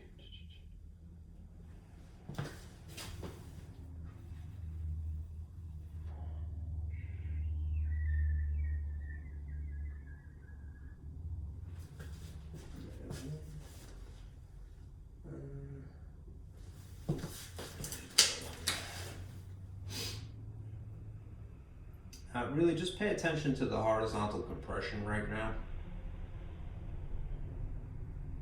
I hate the way that they wrote this. No choice.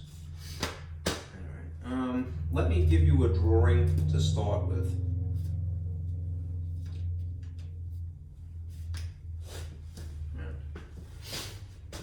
Let me get rid of that. I'll put this on top of it for a moment.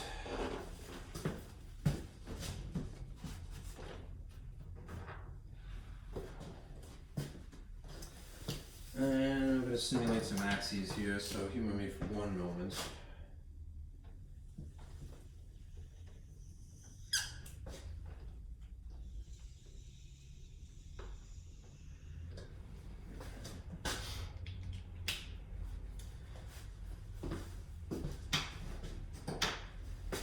Suppose you started with this, given this graph.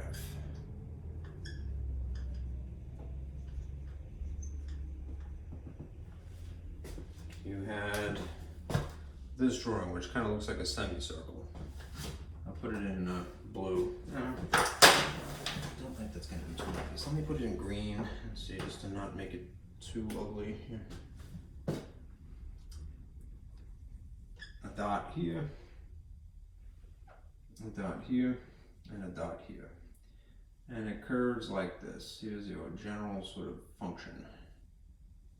It is technically a function that would pass the vertical line test. Even if it is a semicircle, it is only half of the circle. And the book is claiming that this is what is produced by this.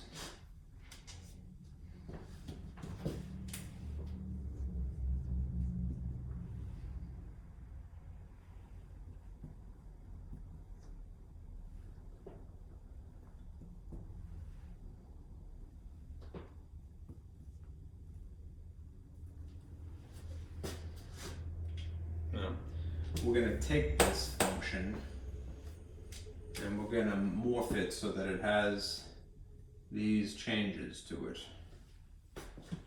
Well, somehow. I don't want to smudge that too much. Let's see. All right. And we have factored it so it looks like this.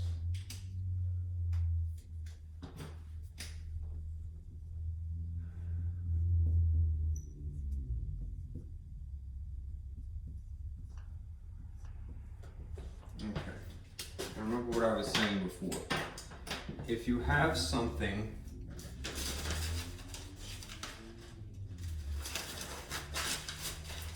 that is in this factored form,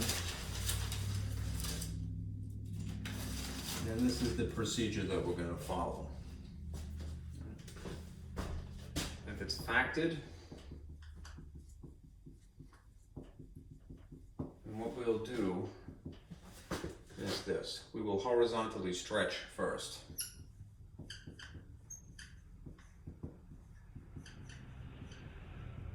or compressed, depending upon the number there, first, right? By 1 over b. Okay? And then, as an afterthought, we will horizontally shift.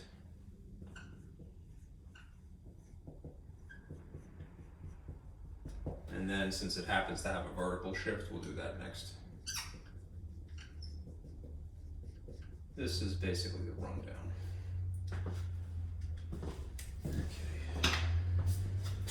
So, and we're going to start with these points, which are drawn onto some graph paper, so let's measure them really quickly. This, I don't want it to get too messy, all right, but this is the location of 2, 0. This is 0, 2. And this is -2, 0. Right. If we do the horizontal compression first, right, and we have to unfortunately use this weird factor here, what we can do is figure out what this is going to be, B, all right, since this is B, all right, if we end up having something like this. If you slip the coefficient to b, which just coincidentally happens to be a fraction, in place of the b here, it's a denominator, right? Which means that you have a half sitting in a denominator. That is literally doing this. 1 divided by 2, which means that it is really 1 times 2, which is really just 2, right? We're going to basically multiply all of the x's by 2.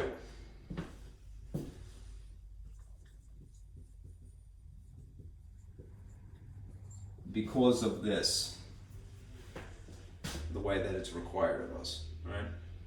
What's 2 times 2? Right? 4, right? Remember, the horizontal and vertical, you may be worried about the y, don't worry about it, right? Do it independently. 2 times 2 is 4. So you would have a dot now here at 4, 0. And 2 times -2 would be here, which would be -4, 0. Right? And 2 times 0 would still be 0, so you'd just coincidentally be in the same place. And then your picture would look like this instead.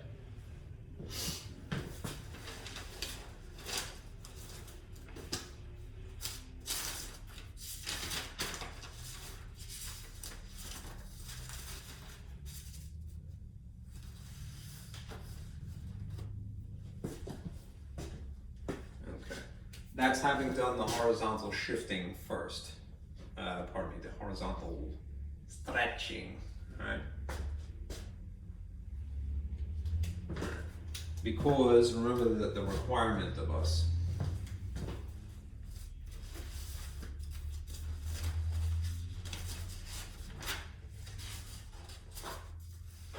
when we're talking about horizontal stretches or compressions, if B is in between 1 and 0, basically if B is a fraction, it's a stretch. Because it's a half, it's a stretch.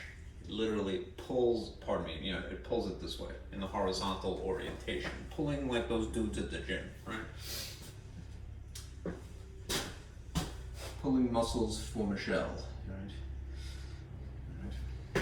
That's not really how it actually goes, that song, but it sounds like that. Trying to impress somebody, okay? At least they always interpreted it that way. All right, next let's do the horizontal shift here. All right. If we deal with the horizontal shift,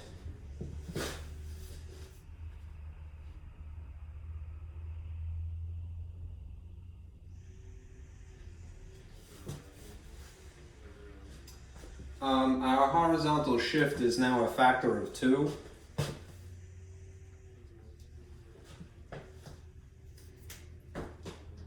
I wish I had a better color marker, but zero in on this, unfortunately.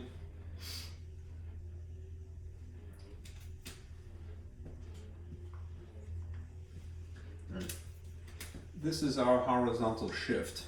All right? All of this junk that you see here is our horizontal stretch.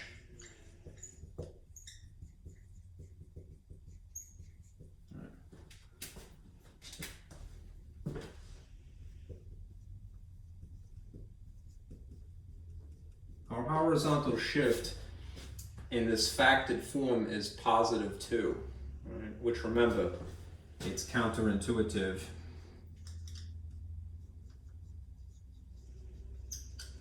Right? Which means that even though it says plus 2 here, what are we going to do? We're going to move to the left. Move left 2. Right? It's like basically subtracting from negative 4. Right? Which means if you went a little bit further, right, from negative 4, an additional left 2 spaces is going to be what? It's going to be negative 6 comma 0. Right? This 0 for the x dimension, 2 more spaces this way, is going to be here. It's going to be negative 2 comma 2 now. It's still stretched, it's just scooting over now. And ironically, this thing that was stretched to this point of 4, because it happens to be moving back the other direction, which is annoying, is that it's going to be right where it was, right? At 2 comma 0, right? And then your picture looks like this. Okay. Okay. This is doing it by hand, right? And let's see. One more thing, right? We've done this, we've done this. Right, now we got to vertically shift. Okay. Do the verticals independent from the horizontals. In fact, if you have the choice, do the horizontals first, perhaps. Down here, zero in on this point now. This is your vertical shift. Right. It is intuitive. So if it's negative 3, it means down. Right?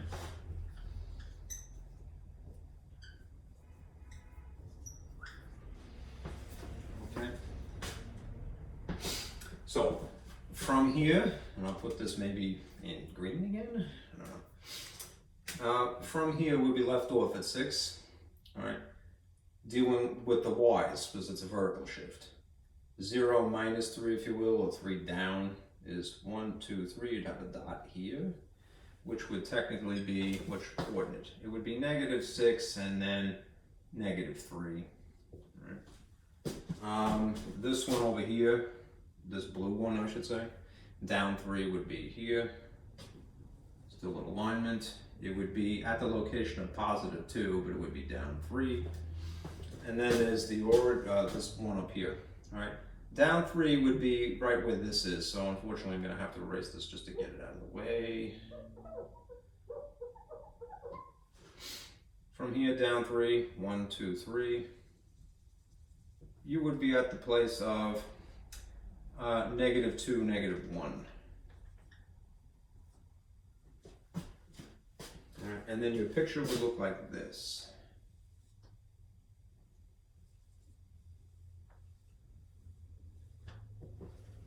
I'm just going to put back what I erased. Negative 2 comma 0. All right. So that's a triple. All right. 3 things at once. All right.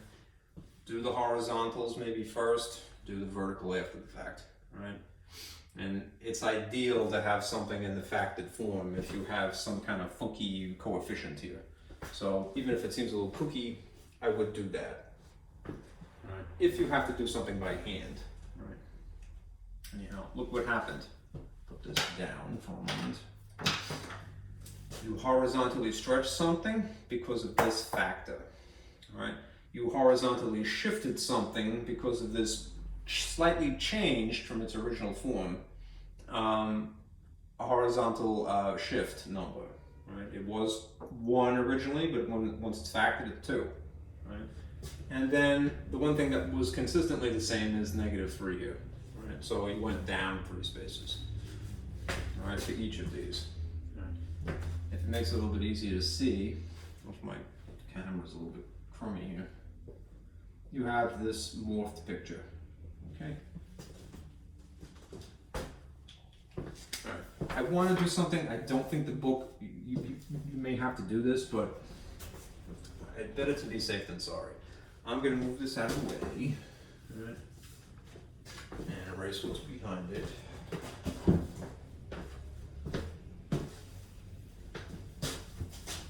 And show you how to write one, a simple one, if you had to write one from scratch.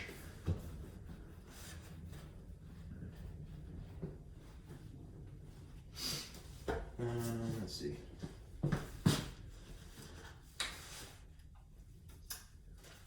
I'm just doing this because I'm paranoid and I don't want to not do something.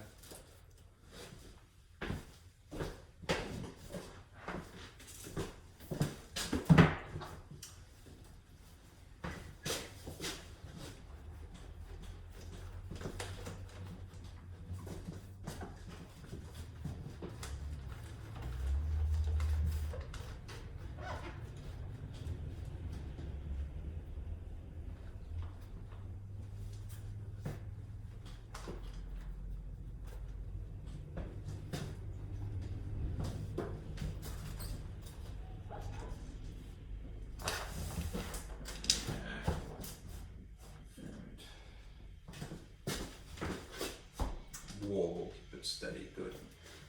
Alright, two things. Let me draw this axes again.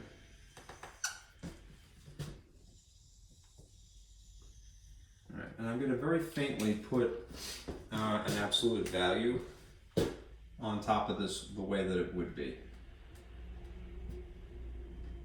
oriented to start with.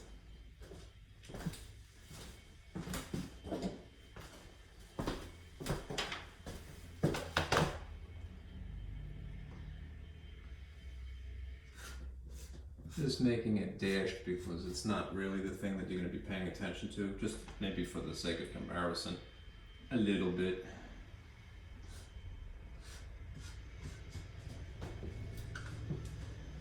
Okay. Just a corner here. Hold on time. Looks like we're right. Alright. That's a reference. Suppose that you had a picture that looked like this.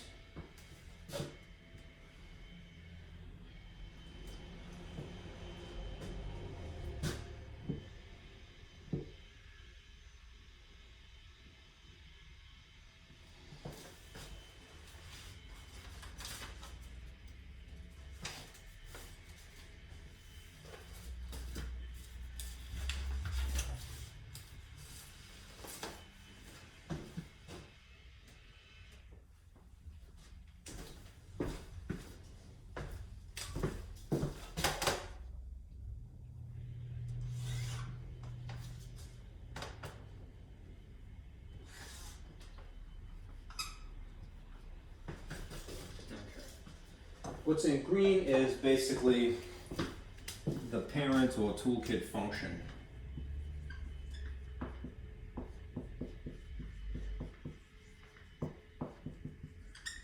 Which is defines the basic shape of it. If you saw something that was V-shaped, as in this case, all right, if you have some of the information memorized, one thing that you'll know is that immediately it's going to be, I'm just going to put it in Y for right now, Y in absolute value X. Y equals the absolute value of X, right? And it does have these features, right?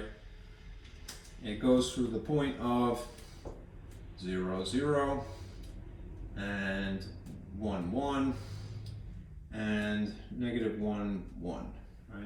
And it's linear this way, and it's linear this way. Everything is 1 to 1, right? So it's not too complicated. If you had to author, all right, if you had to write a transformation based upon what you see here,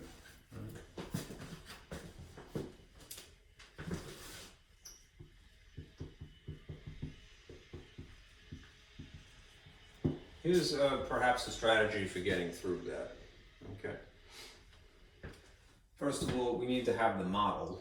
So I'm just going to put the model here, adjacent.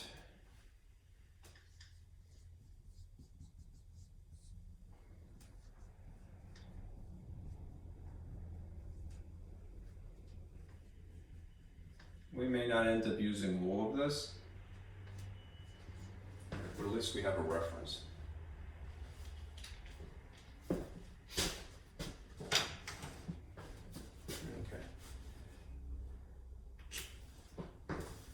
Let's start with this. All right. We're going to identify the parent, or the toolkit function. All right. We've already established that is the V shape, which means this is going to be something that looks like this. All right. Now look at the model here.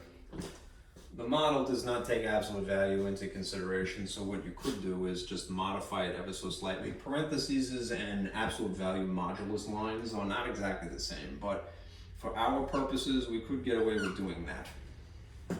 Okay, we just can't distribute the A, right, if it's an absolute value. You can't take an outside factor and put it inside absolute value lines, unless you're doing something that's more drastic than this. Okay? Anyhow, the point is that all of this junk is on the inside of the function.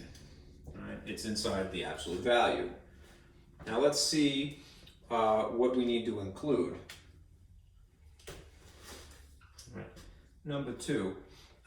Again, if I would have written a book, I would have started with quadratics, right? Because when you have something that's kind of in the standard quadratic function, standard vertex form, you were taught to look for 2 things.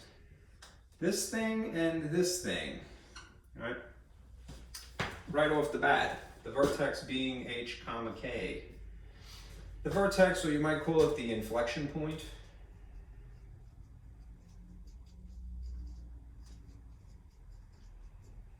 And just remember that h is counterintuitive here, all right? Let's go to the thing in blue, all right? And figure out what this coordinate is here. All right. It's positive 2, negative 1. Right. So in place of h and k, I'm going to insert 2 and negative 1, which means that my model is going to be adjusted like this. There'll be a 2 sitting here, and yes, I'd have to leave the negative because it's counterintuitive when it comes to the h. And then I'd have to change this to -1 because that is pretty much honest, right? The y portion of it. Okay. The other thing is that I have to look for, let's see, if it's reflected. If it's reflected, it's flipped upside down. All right. The green dashed incarnation of this is pretty much the usual orientation. All right? And what you see in this case is that it is in fact upside down. So what little tinkering can we do to make this just do that one little change, right? To make something flip upside down? It's apparently a vertical reflection, which means it's flipped over the horizontal axis as if this was a hinge here. So we would need to assign a negative in this case. I'm going to insert a negative in here, and then I'll just ditch this positive sign because that effect is there. Now, as far as the distortion factors, right? The vertical distortion, the compression, vertical stretch compression, and this one, it's a bit more difficult, all right? But here's what we can do.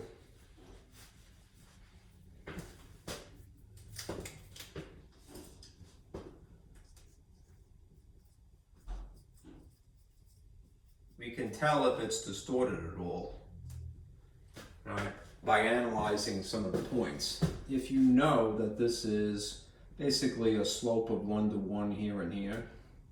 If that's still the case from here to here, graphically, you can tell that it's not distorted by the graph, right? Even while it is upside down. All right, you can tell that it isn't in fact distorted. There is an alternative, right, way of doing that.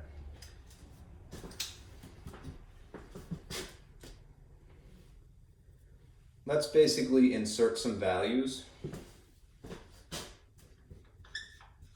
to check if distorted or not, right? If it is not, right, the equation would balance.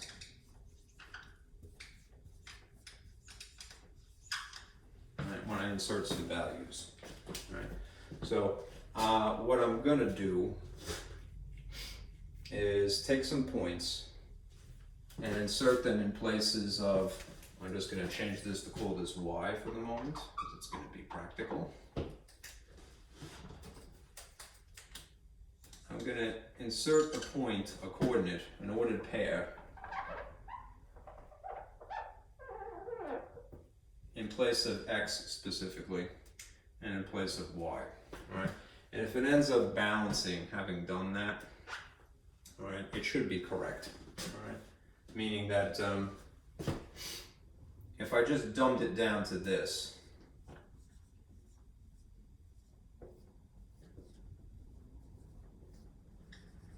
and I want to say this is probably all that it is, you could verify with your calculator. All right. If there is no more adjustment needed, all right, when I insert a value here and here, and then work through the order of operations, all right, it should balance on both sides.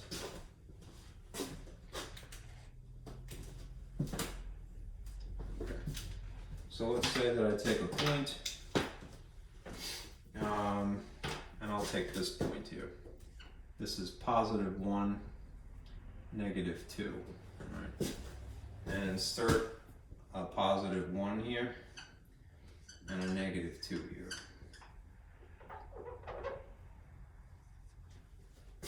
Then I'll go through the motions.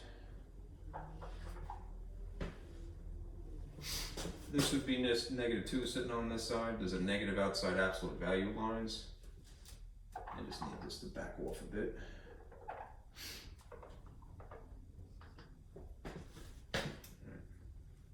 And the inside guts of this being +1 -2 would be the absolute value of -1, right?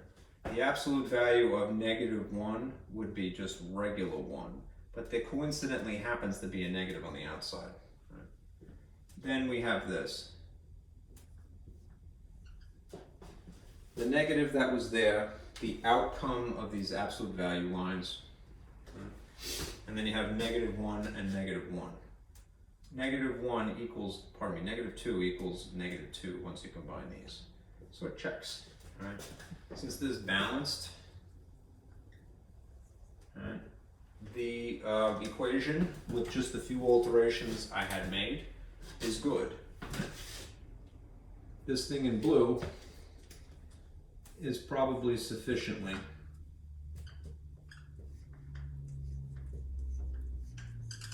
that. Okay? It's not distorted, so there's no reason to have a B value and there's no reason to have an A value. Now, in theory, you may have to look for those things, right?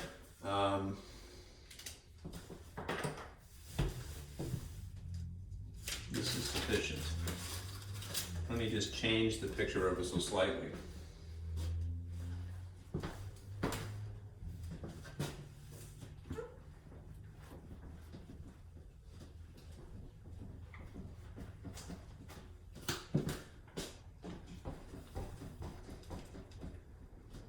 Let's say that the graph looked like this instead.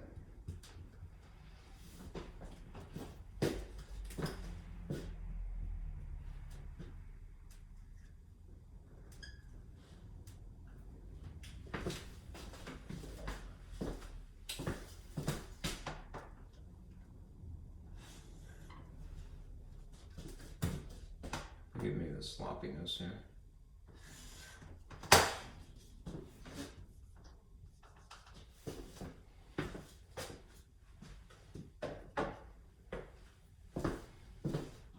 this case, there would probably have to be some kind of distortion.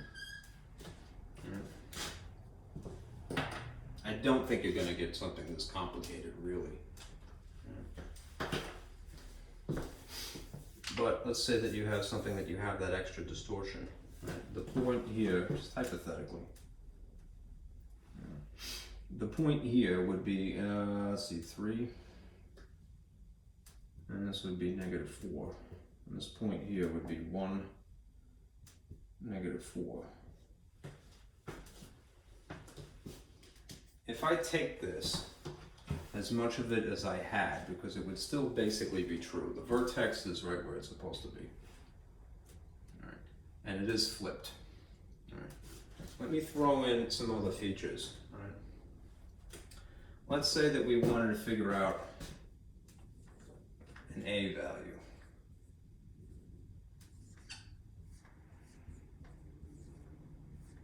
And I would, if I had my choice, I would totally start with that. Let's say we want to figure out an A value. You could figure out the A value by doing basically the same thing that I had done, just use this coordinate instead of the one that was originally here. Insert in here and here and solve for A.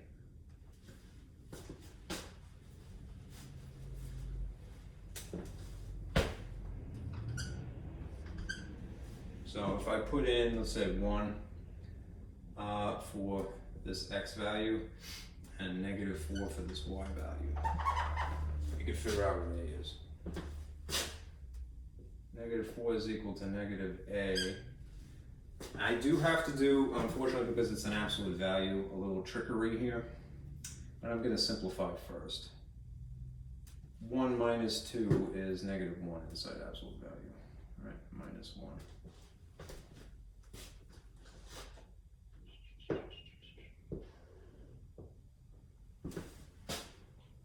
Absolute value is -4 is equal to -A. The absolute value of -1 is just 1 minus 1.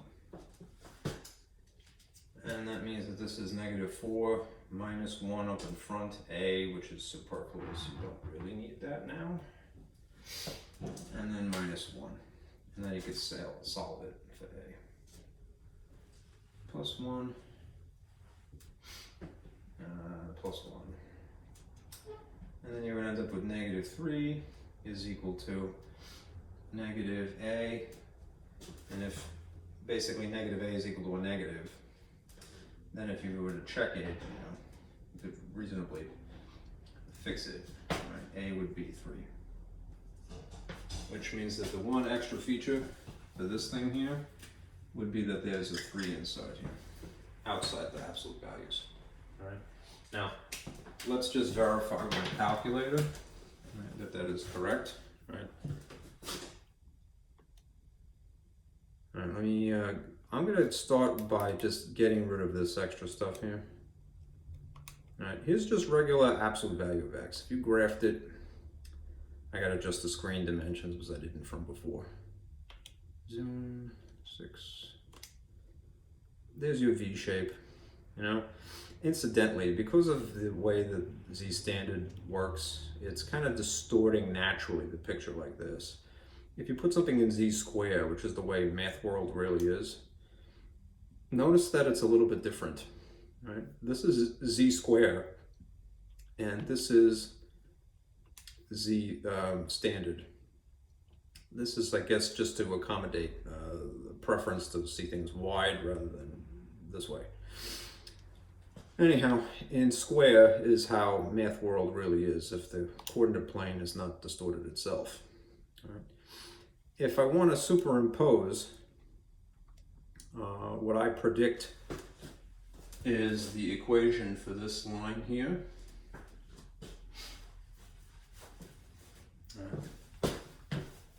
Let me write basically what I have here. All right, type it in. Just remember, instead of f of x, you're going to put y2. All right. So I'm going to start with pressing this button for negative. 3 for the vertical stretch. It's -3 because it happens to be upside down. And it's 3 because it's a whole number that causes stretching in the vertical. All right. Now if I want absolute value, I'm going to go through math, scroll over to num, put in ABS, sounds like a braking system. And now I'm going to type in the guts here. So if I have x, and then I'm going to hit -2, use this subtraction symbol. Don't use this unless you're using it for a coefficient. So I'm going to put 2, and then scoot on the outside here, and then -1. All right.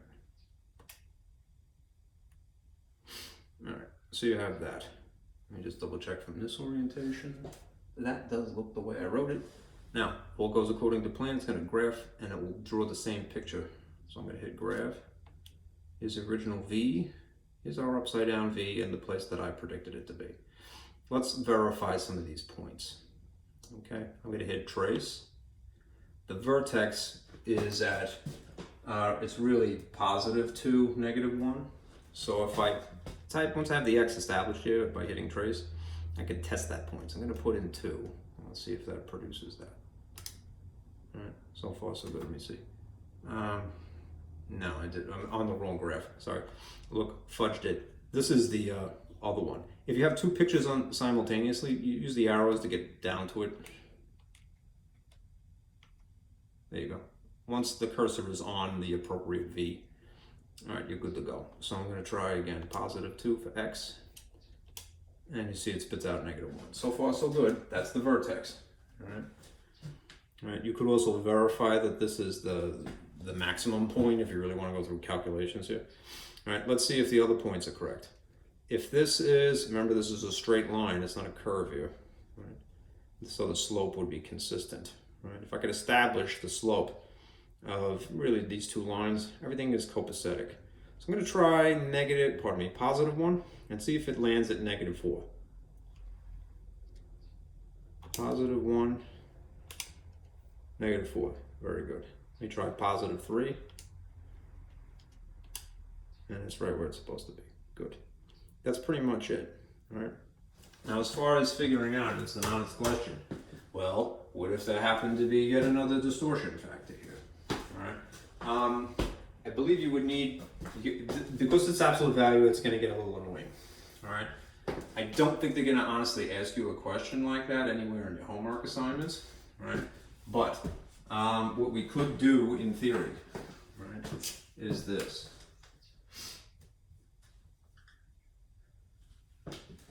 It's going to be futile in this case because basically this is the equation. Right? I would have to make something a little bit more drastic to go through this. Right? I don't want to get myself in too much trouble, really. But my best educated guess at this point, and again, you're not really responsible for this, is that you would need a little bit more sophisticated a form of math, all right, to figure out this point. All right. All right. The fact that you have an absolute value in here is in theory that you're going to have to go, oh, it could be this situation, you know, positive, a negative, and then in this situation there's a positive, so I don't even want to invite that right now. Okay. To solve something that's 2 variables, let's say that this was substituted for and this was substituted for. If you had to solve 2 variables simultaneously, you would really need a system of equations at least under normal circumstances. So I don't know if you can get away with doing what I had, which is just figure out one and then do the other one after the fact. I think that's probably going to lead to some trouble.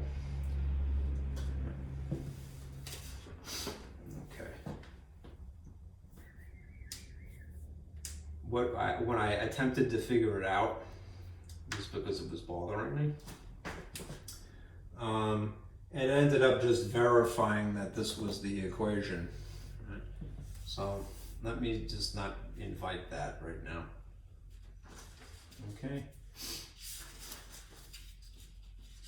I have to give you some theory, so let me do that now. I'm gonna erase those.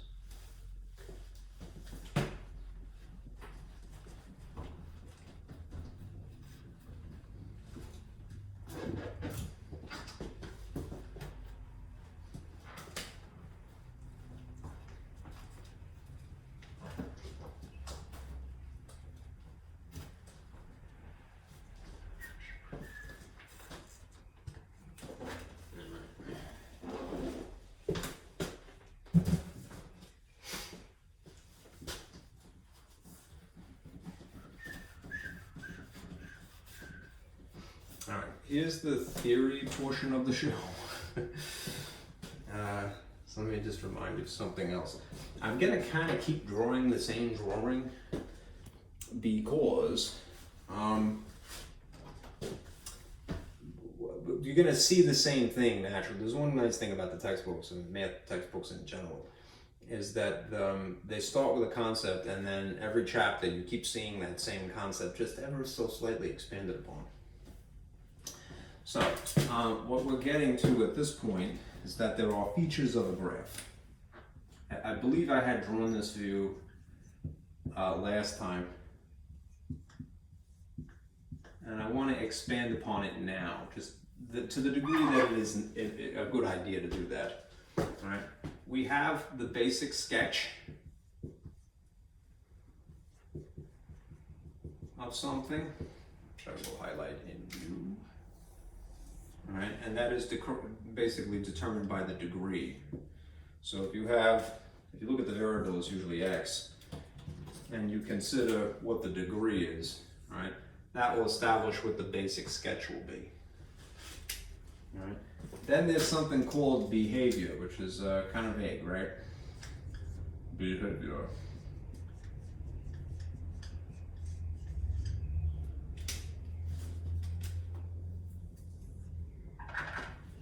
Right.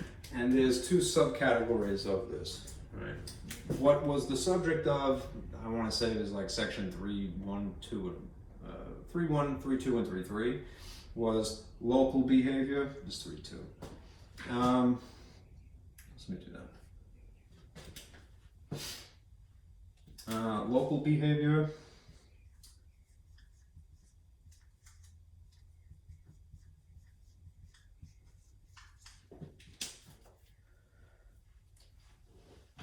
And I'll put this in green, just because it was last time. Local behavior has to do with basically points.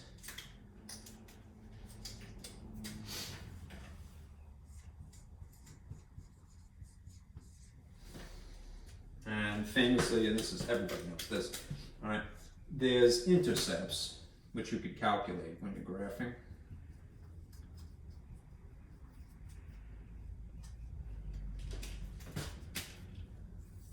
And it might just be that you have an x-intercept and a y-intercept.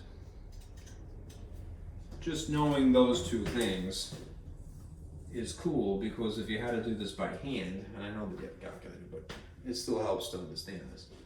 All right, you could very easily calculate these two. If this was in the frame a little bit better. By doing what? Now in the case of x-intercept, you're going to stick a 0 in the y, right? In the case of the y-intercept, you're going to stick a 0 in place of the x. You may have to factor, you may have to take advantage of zero product rule, whatever it is, all right? But that would be true. The the y coordinate of an ordered pair would be a 0 in the case of an x-intercept. And the x coordinate of an ordered pair would be 0 in the case of a y-intercept. So you could establish some points which would flesh out the graph, all right, just by looking for those. All right. That's local behavior. And then there's this. There's the turning points. Points of inflection.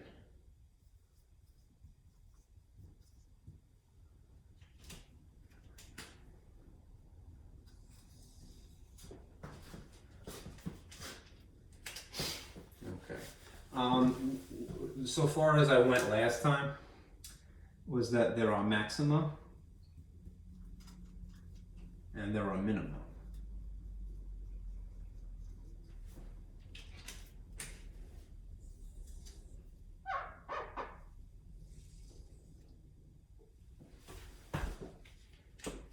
Okay. This stuff that you see sort of emphasized in green outline here, that was last time. All right. What I want to sort of allude to now is this other type of behavior, which would technically be under the heading of end behavior. At least in the long run it will be. And I'll just keep sticking with this. blue.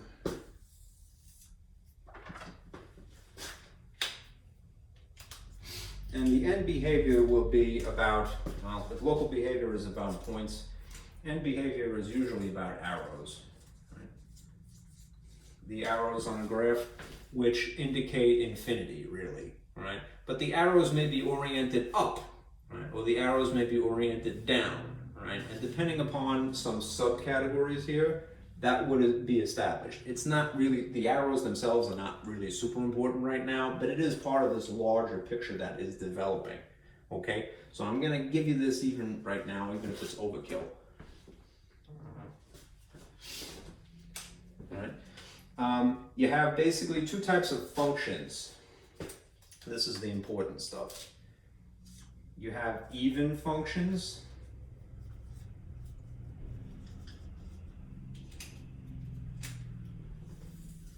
And you're going to see that you have odd functions.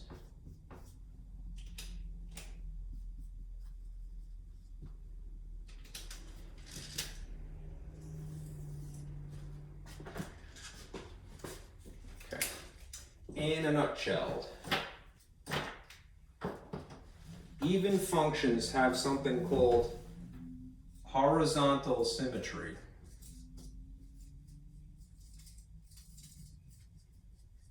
Very nicely, I'm gonna say. Look down on that.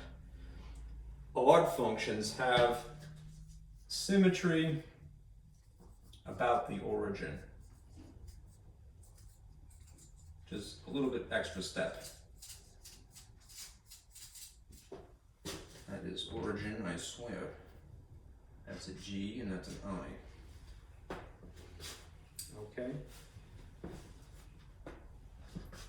Two perfect examples of this, and I'm going to end up having, because I need the space, I'm going to draw another picture, another graph of symmetry, another diagram basically.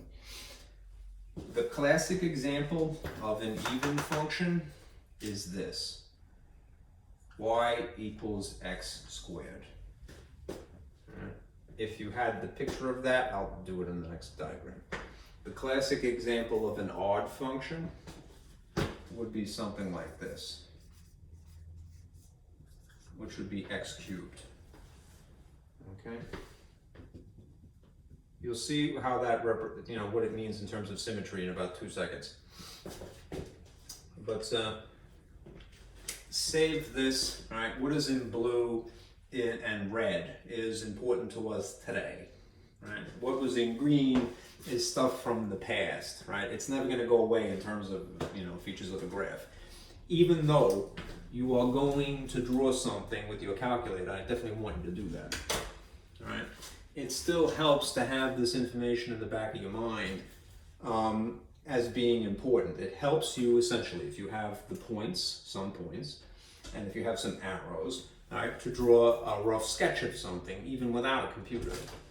Okay, so you want to save that. Now, I did allude to a couple of other things, which I'll just put back now. All right, there are, in addition to this, restrictions, which I'll put in a little thought cloud, because again, you're not really responsible for this. This is like chapter 5. All right, restrictions could be as subcategories: asymptotes. And they could be horizontal and vertical asymptotes. And then there's something called removable discontinuities. That's a mouthful.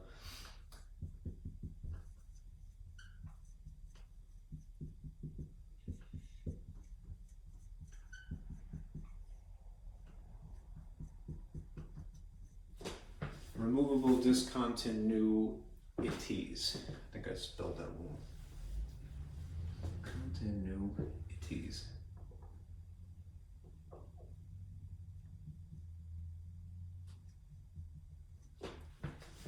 I believe that is correct spelling. Yes. Okay. This is basically holes in the picture. All right. If points flesh out the graph, the opposite of a point, if you think about it this way, is a hole, all right, in the picture, all right? It's a removable discontinuity. I think perhaps removable because it comes, you may overlook them, right, in the process of trying to get to these, right, by eliminating a factor. Basically, we haven't gotten to this yet, but just to complete this thought, a lot of times you'll factor something in an effort to look for the x and y intercepts. Remember, the x-intercepts have another name. All right, these are famously, all right, the zeros, all right, of the graph. All right, while in the process of looking for zeros, you can also uncover holes, all right? But if you're a little too overzealous, you might accidentally eliminate what would have revealed that while factoring and then canceling. Anyhow, holes are the opposite of points, right? Asymptotes are basically boundaries. Right? You can have a vertical asymptote, you can have a horizontal asymptote. It's a place where the graph will never touch. Right? Famously, the function that is the reciprocal function, 1 over x, looks like this because it has a horizontal and a vertical boundary. It could get very, very, very close, infinitesimally close to the x-axis and the y-axis, but never touch them, because they're asymptotes. Okay. Anyhow, that's chapter 5 stuff. You're really not responsible for that, but it is part of this larger picture, right? And then there's this other concept, which is still kind of lingering in the background, which is smoothness. Smoothness, which means no sharp corners in your picture. All right. Something that is a polynomial has smoothness and continuity, not discontinuity. Right. All right. So let's talk about these things, odd and even functions, and what symmetry is, because that's really the subject for today.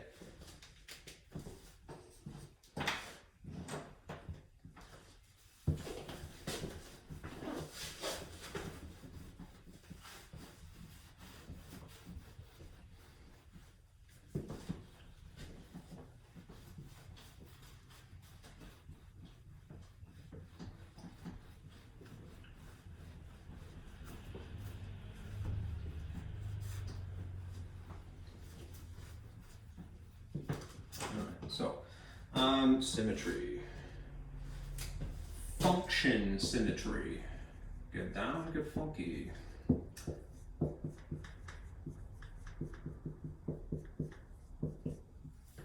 Okay. There's the two types that I had alluded to just a moment to, and they're really the important type.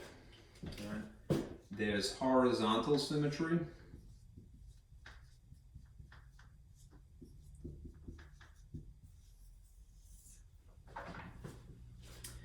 And then there's symmetry about the origin.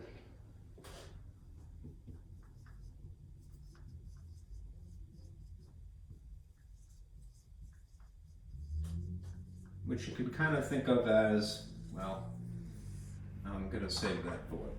I'm leaving purposely some space here because I'm going to write it in a moment. Even functions, as I mentioned.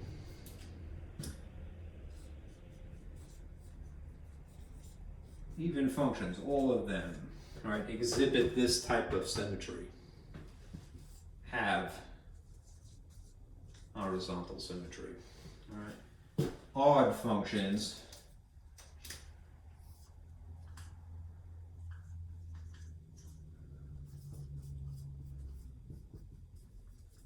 have symmetry about the origin. There are these other categories, and I'm just going to mention them here. For the sake of comparison. If there's a horizontal symmetry, it would make sense, right, that there should be, well, vertical symmetry. And you're going to see why that's interesting in a moment. That's exclusively vertical, exclusively horizontal, and then there's symmetry about the origin, which basically means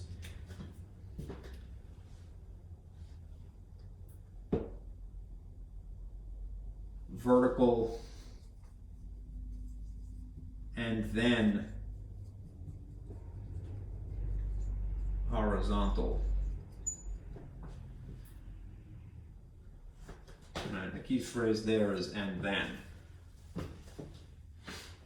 Right. So you got exclusively, and then some combination of the two, but there's an order to it. And I'm being very temperamental right now, and I'm putting in too much information. Okay. All right. Now, hypothetically, there's situations that are different than this. This is something that has both, which is why I put it in green. All right. And then there is neither. All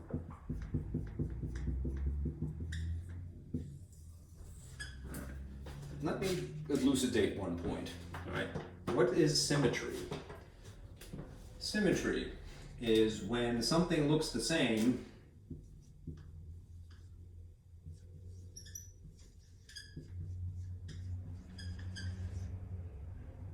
after a transformation. Meaning that the graphs before and after are imperceptibly different. Right? They're not. It looks as if nothing happened. They look the same after the transformation. Something that has symmetry, that's basically the case. All right. Now, famously, as I mentioned, there's this y equals x squared, the parabola shape, right? I'm going to draw the graph of it right underneath it. And I'll put this in black. Here's the parabola shape as we all know and love it. Looks like that. It's kind of a hybrid UV shape. It's really neither of those two things. If something has horizontal symmetry, there's another way of referring to that. It's to say that it has symmetry about the y-axis, right? As if the axis was a hinge, if you will. Or a revolving door.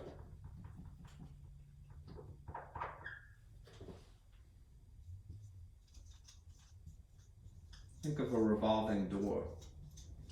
Right? This is, I'm just going to very faintly dash this, is the y-axis, right? Something that has horizontal symmetry will be spun in this orientation, right? As if that was the pivot point of a revolving door.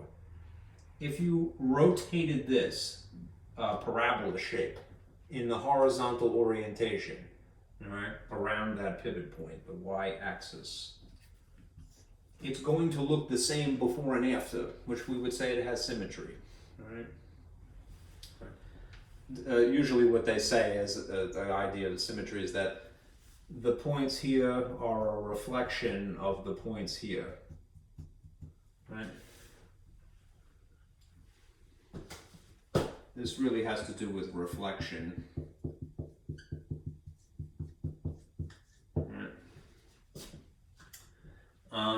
But I like to think about it this way. It looks the same before and after the transformation. All right. And the parabola shape y equals x squared basically is a classic example of that. If you had an odd function, the one that I alluded to before, would be this one. Upping the ante just by 1 degree point to the cubic, right, y3. Right, here's the graph of the cubic. Well, that's really lousy. I'm kind of really squeezing it in here, so let me put it next to it here. I'll put the graph there. Right. This is the staying alive pose, right? Or, again, to be a mean way of remembering it. Right. If a parabola normally looks like this, don't draw this, the dash line. Right. The staying alive, like Saturday Night Fever, is drooping on one side like that. It's like a stroke victim of a parabola. All right. Or you could just say it's doing that John Travolta sort of maneuver, if you will. All right. This is something that would look the same before and after the transformation, but there'll be two transformations that would have to be involved here. It would have to be vertically transformed and then horizontally immediately after to resemble itself. All right. So in other words, let's say that you did a vertical flip. If you did a vertical, all right, this point here would be down here. And your graph would look like that. And this point down here would be flipped this way. Vertical symmetry is symmetry about the x-axis. You can imagine it, think of the x-axis as being like a hinge, right? If the y-axis is something like a revolving door, you can think of the x-axis as being a hinge, all right? You know, flat, all right? Now, it looks like DNA right now, right? Double helix, what are you doing here? My name is Francis too, actually. So, not Crick. Poor Rosalind Franklin. Rosalind Franklin helped discover DNA, but she kind of got screwed. All right, anyhow, her buddies, shall we say, did not give her the credit she deserves. Anyhow, just doing this hinge flip, that is vertically reflecting something, exhibiting vertical symmetry, is not enough, all right, to make it resemble the same thing before and after the transformation. You would have to do then a horizontal, right, which is again now the revolving door, all right. Pull the hinge, now you spin the wheel, the revolving door, right, and what you end up with is that this point now goes over that way, and it is exactly the same, but only as a result of doing this and then that, all right.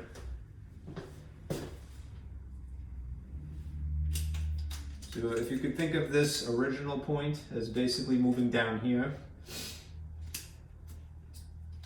and then you spin like so, right? You would end up with the same picture, all right, as a result of two transformations, not one. Okay? It just so happens that we're talking about functions here. And you know, functions have a very specific criteria. They have to pass the vertical line test. I can't think off the top of my head, and I have looked, all right? Perhaps I am wrong, all right? If I'm wrong, I'm wrong, but there's no function, by definition of a function, that exhibits vertical symmetry, all right? If you had something like this,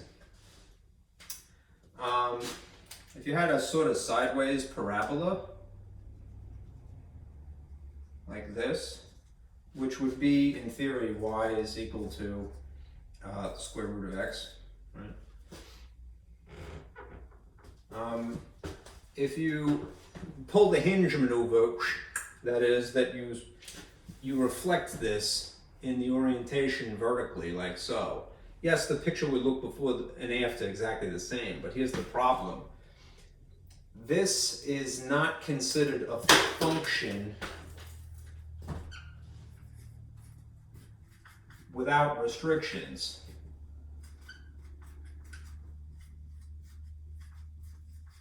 You need a restriction. All right.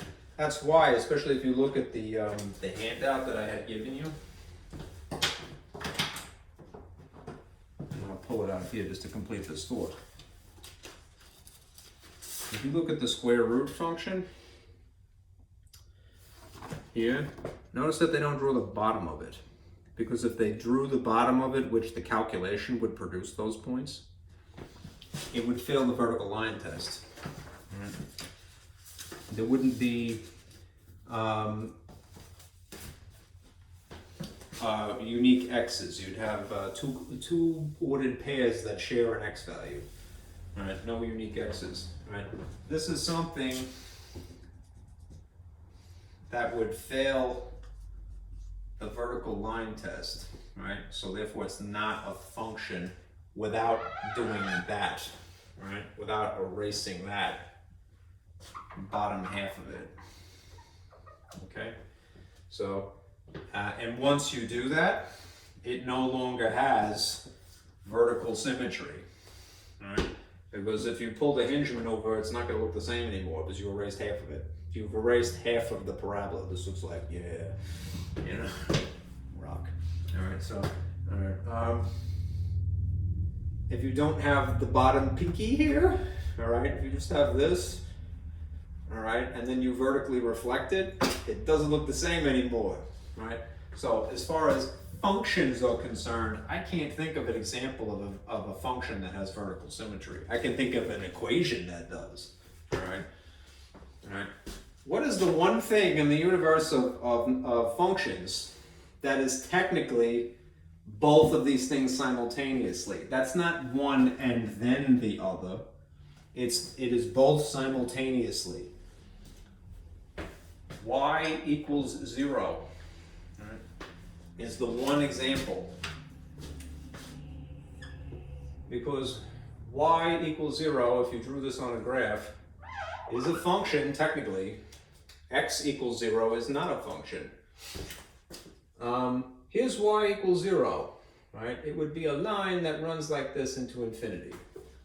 Because it's right on the axis, all right, whether you spin this around or not vertically, all right, it's still going to look the same before and after, all right? Whether you flipped it horizontally, the revolving door maneuver, like that, all right, it's still going to look the same before and after. So this is something that simultaneously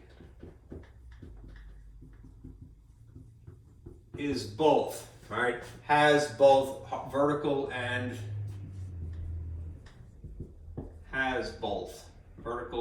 horizontal symmetry. That's the one example. All right. Something that has neither is this. An exponential function that happens to be base 2. All right. The function that looks like this would be this. All right. Looks basically like that. What is that point? That's 0, 1, I want to say. Okay. If you attempted to vertically reflect this, all right, the hinge maneuver, it would be down here, wouldn't look the same. If you attempted to pull the revolving door maneuver, the horizontal symmetry, it would be like this, and it wouldn't look the same. All right. So that's an example of having neither type. Neither vertical nor horizontal symmetry. This is the thing that is both simultaneously. This is the thing that is just horizontal. And this is the thing that would have symmetry if you do this thing first and then that thing second. That transformation. There is one other thing I gotta squeak in here. And in order to do that, I'm gonna erase a little bit, just because I need the space.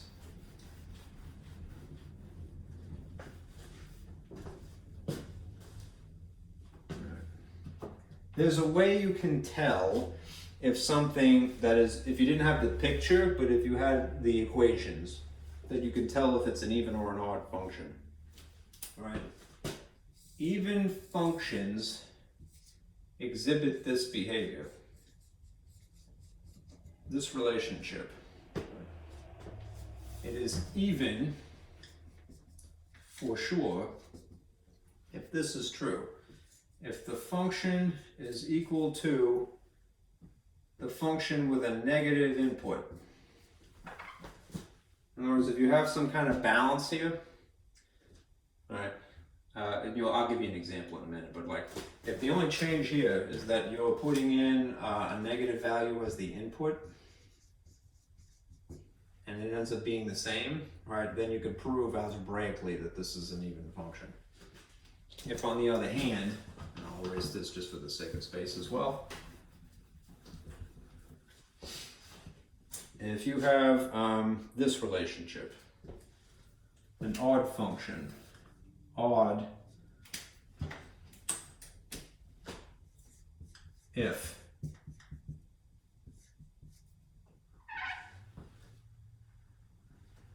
the function with these two alterations involved, a negative outside and a negative inside. You have to have both of these. If this is balanced, all right, as a result of a negative input, and a negative output, if you will, right? Then it would be an odd function. Right. Hang on to this, it's important. Right. Hang on to this because it's important. Alright, let me do an example and then I'll stop. Alright. I'm just gonna erase.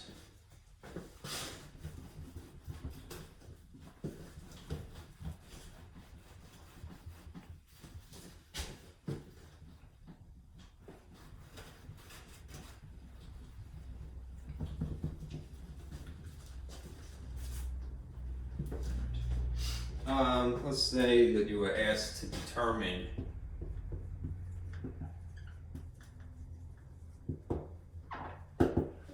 that the function is even, odd, or neither. Right. You know that you have these two checks, right? If you don't qualify for this, you might qualify for that, or vice versa. Probably should start with that maybe. All right, and then if neither of them holds true, then it would have to be neither.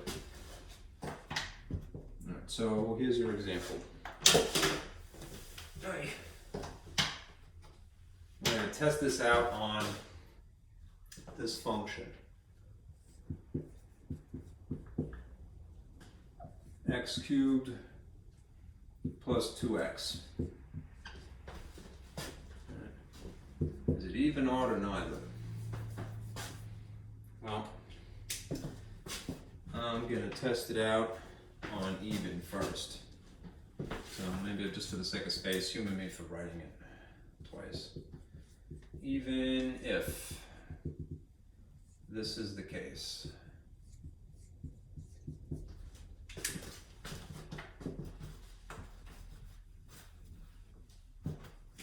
It's going to be odd if.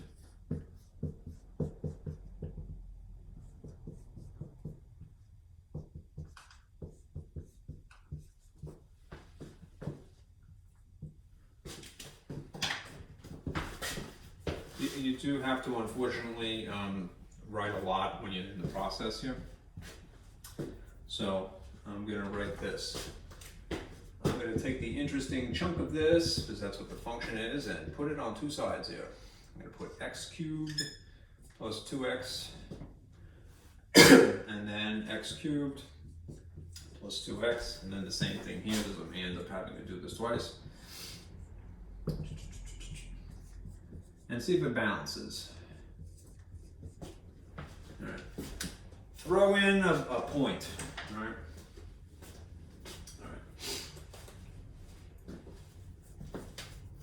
Let's just throw in the number 1. All right. Test x equals 1. Okay. I would do that here as well. Test using x equals 1 because it's really easy. 0 might get you in trouble. I would do 1. All right. So let's see. You put 1 in here, and 1 in here, and 1 in here, and 1 in here. And in theory, if the x input in this case is simultaneously a negative input, what I'm going to have to do is make sure that this is negative and negative here on this side of the demarcation here. So let's do the order of operations. We'll follow the order of operations. 1 cubed is just 1. 2 times 1 is just 2. 1 plus 2 is 3. Hopefully, let's see if this balances. Right. Negative 1 cubed is negative 1. 2 times negative 1 is negative 2. And although you would end up with the same digit 3, it would in fact be negative, which means it's not equal, and therefore it's not an even function. Kind of tell anyway, this is the cube here. All right, I would still check it. If you now inserted 1 in here and 1 in here, and then, let's see, put this in here, I gotta make one little alteration.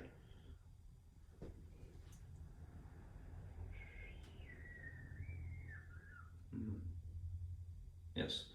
All right. Sticking a negative here and here that's in the function is that negative. I would have to do one other thing. I would, as an afterthought, have to put in that negative as well. All right. So, let me just close this up here. 1 and 1, just to simulate 1 here, just as I did it there, and there, and there. All right. But then just don't forget there's this also this negative that's the afterthought. All right. What is it in this case? 1 cubed is still 1, 2 times 1 is still 2, and 1 plus 2 is 3. Let's see if this ends up being the same thing. A 1 and a 1 here. Negative 1 cubed is negative 1. 2 times negative 1 is negative 2. These things would have to be combined first, in which case you'd end up with negative 3. And then this negative that is on the outside would be applied, which means, in fact, yes, you'd end up with a positive 3. This is an odd function. Okay? You can tell how correctly. All right, I'm at 3 hours, oh boy. That's it for today, all right? Again, as always, for homework, try the related, the section number. This was section 3.5, I want to say. Again, I went overboard with a lot of it, but I feel it is better to over-explain things than under-explain things. So, do section 3.5 in My Open Math. All right, you have a week. If today is Tuesday, I'm going to check it Tuesday next week. All right. All right. Next week. All right. It would usually be a week apart. I think what I'm going to do after this Thursday is I'm going to give you up until Tuesday morning. All right. Tuesday morning, all right, is when it will be due. All right, give you a little bit extra time. Okay, just do that one section. It's the kind of thing that, you know, so much that follows is contingent upon this, so better to just do this one section. Even if it took 3 hours to explain it, I feel better about doing that. Okay? All right, be careful out there.